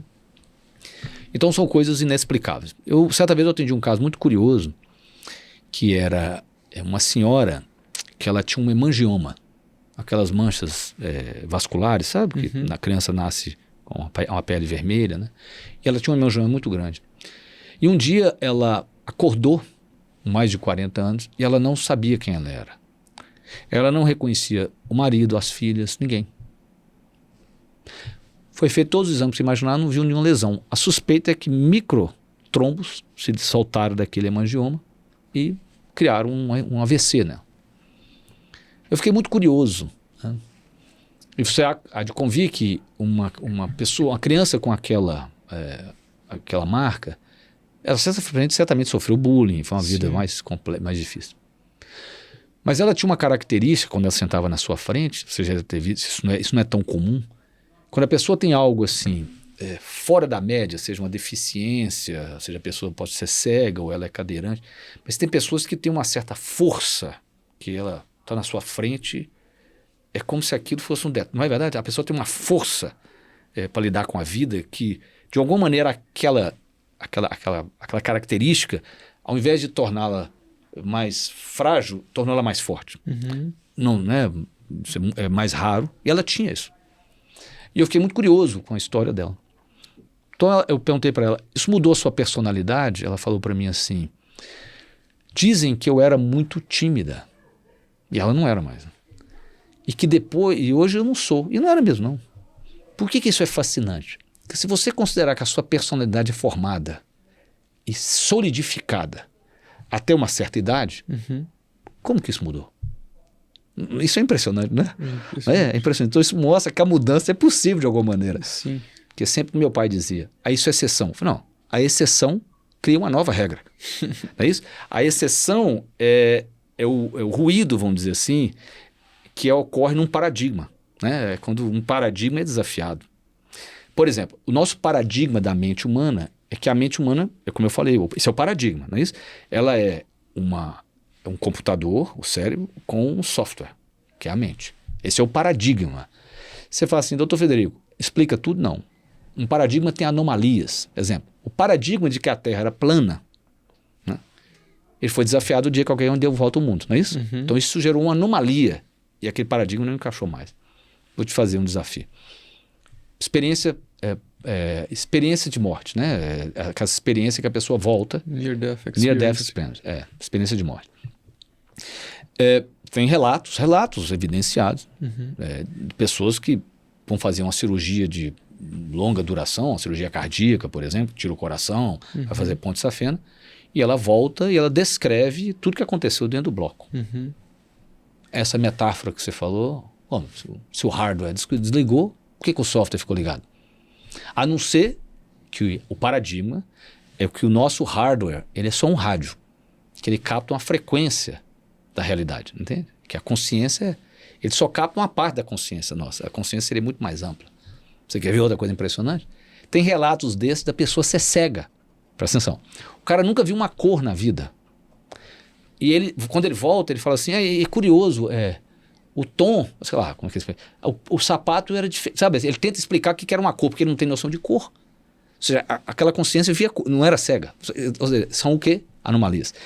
Existe um professor na Virgínia que tem 70 casos relatados, catalogados, de crianças, geralmente isso acontece entre os 3 e os 6 anos, depois elas param de falar. A criança descreve outra vida. É chamado de experiências tipo reencarnatórias. Por que é tipo? Porque tem tem casos de 2 crianças diferentes se descrever como sendo alguém, a mesma pessoa. O caso mais famoso é um menino, chama David, que um dia o pai estava assistindo um filme sobre guerra e ele falou assim, ele descreveu o porta-avião que estava lá. O pai achou aquilo estranho e começou a ouvi-lo, 3 a 6 anos, foi na casa, ele descrevia a casa, ele entrou na casa lá que era do piloto, virou para a irmã do piloto, falou, cadê aqueles retratos que a mamãe tinha, mostrou os retratos e tal. Aí o pai conseguiu descobrir quem era o piloto, foi um cara num porta-aviões, porque naquele porta-aviões, naquela região do Pacífico, morreram só 3 pilotos, e um seria esse indivíduo. Aí ele leva o filho, vão de barco, mais ou menos onde o avião do cara caiu, e o menino nunca mais fala disso. Essa é uma anomalia. A pessoa fala assim, não, isso é estudado, isso é catalogado, tá certo? Isso é uma coisa parapsicológica. Eu sei que gente vai me dizer assim, mas isso não é algo que a gente explique. Sim. O fato de não conseguir explicar não significa que não exista. Significa que o modelo que a gente está usando não explica isso. Essa é uma anomalia dentro de um paradigma. Então são essas coisas que às vezes eu me deparo no dia a dia e que nos mostra que se existe algo além. Para quem quiser, eu não sei se depois você pode deixar escrito aqui, pode dar um link, né? Sim. Chama-se, então nós vamos deixar o link. Vamos. Ken Wilber Stops His Brain. Nós vamos deixar o link aqui. O Ken Wilber é um filósofo americano, criador do modelo integral, um meditador diário há 50 anos. E ele tem na internet, o que vocês vão ver é real, porque eu conheci a pessoa que estava filmando ele. Eles ligam um aparelho eletroencefalograma nele, ele deita e ele desliga o cérebro. Ele primeiro de olho aberto, ele entra nas ondas que você tem em sono profundo, só que ele está olhando para a máquina. Aí ele deita, fecha os olhos e toda a atividade elétrica do cérebro some. Ele morreu, ele entrou no ar. No hospital você vai lá, vamos dizer assim, aquele cara vai doar os órgãos, ele teve a morte cerebral. Aí ele volta. Quem volta? Você desligou o hardware. Então quem? Então mostra que o software talvez não precise estar em outro lugar. Esse é um desafio, vale a pena, nós vamos colocar aqui, chama Ken Wilber Stops His Brain. Então, essas são as coisas que, se você estiver aberto e perceber, é porque geralmente quando você se depara com isso, a pessoa prefere ignorar, né? Porque vai contra um paradigma dela. Sim. Então acho que a gente tem que ter a coragem de questionar os nossos paradigmas, né? Esse eu acho que é o desafio. Dr. Frederico, foi um prazer te receber aqui hoje. Obrigado. Sem dúvidas, eu posso falar que foi o convidado mais interessante que eu trouxe aqui até hoje. A gente teve um papo muito rico. Eu não sou médico, não tenho um grande conhecimento da medicina, mas com uma certa clareza você conseguiu explicar alguns pontos que foi fantástico. Eu agradeço muito sua presença. E para finalizar, eu gostaria que você deixasse uma mensagem, um mantra, uma frase que você carrega em sua vida, que faça sentido, seja algo para inspirar, motivar. Eu vou citar uma frase do Ken Wilber, que eu acho que tem muito a ver com esse mundo onde a gente nunca está aqui, né? A gente está aqui. É uma frase assim: esse momento presente, que não tem passado nem futuro, é eterno. E o que é eterno é sem fim. Portanto, a vida eterna pertence aos que vivem no presente. Eu desejo a todo mundo uma vida eterna, vivendo no presente, que aqui e agora é onde a vida acontece, né? Excelente. Tudo que nós temos é o aqui e o agora. Exatamente. Muito obrigado. Eu que agradeço. E até a próxima, pessoal.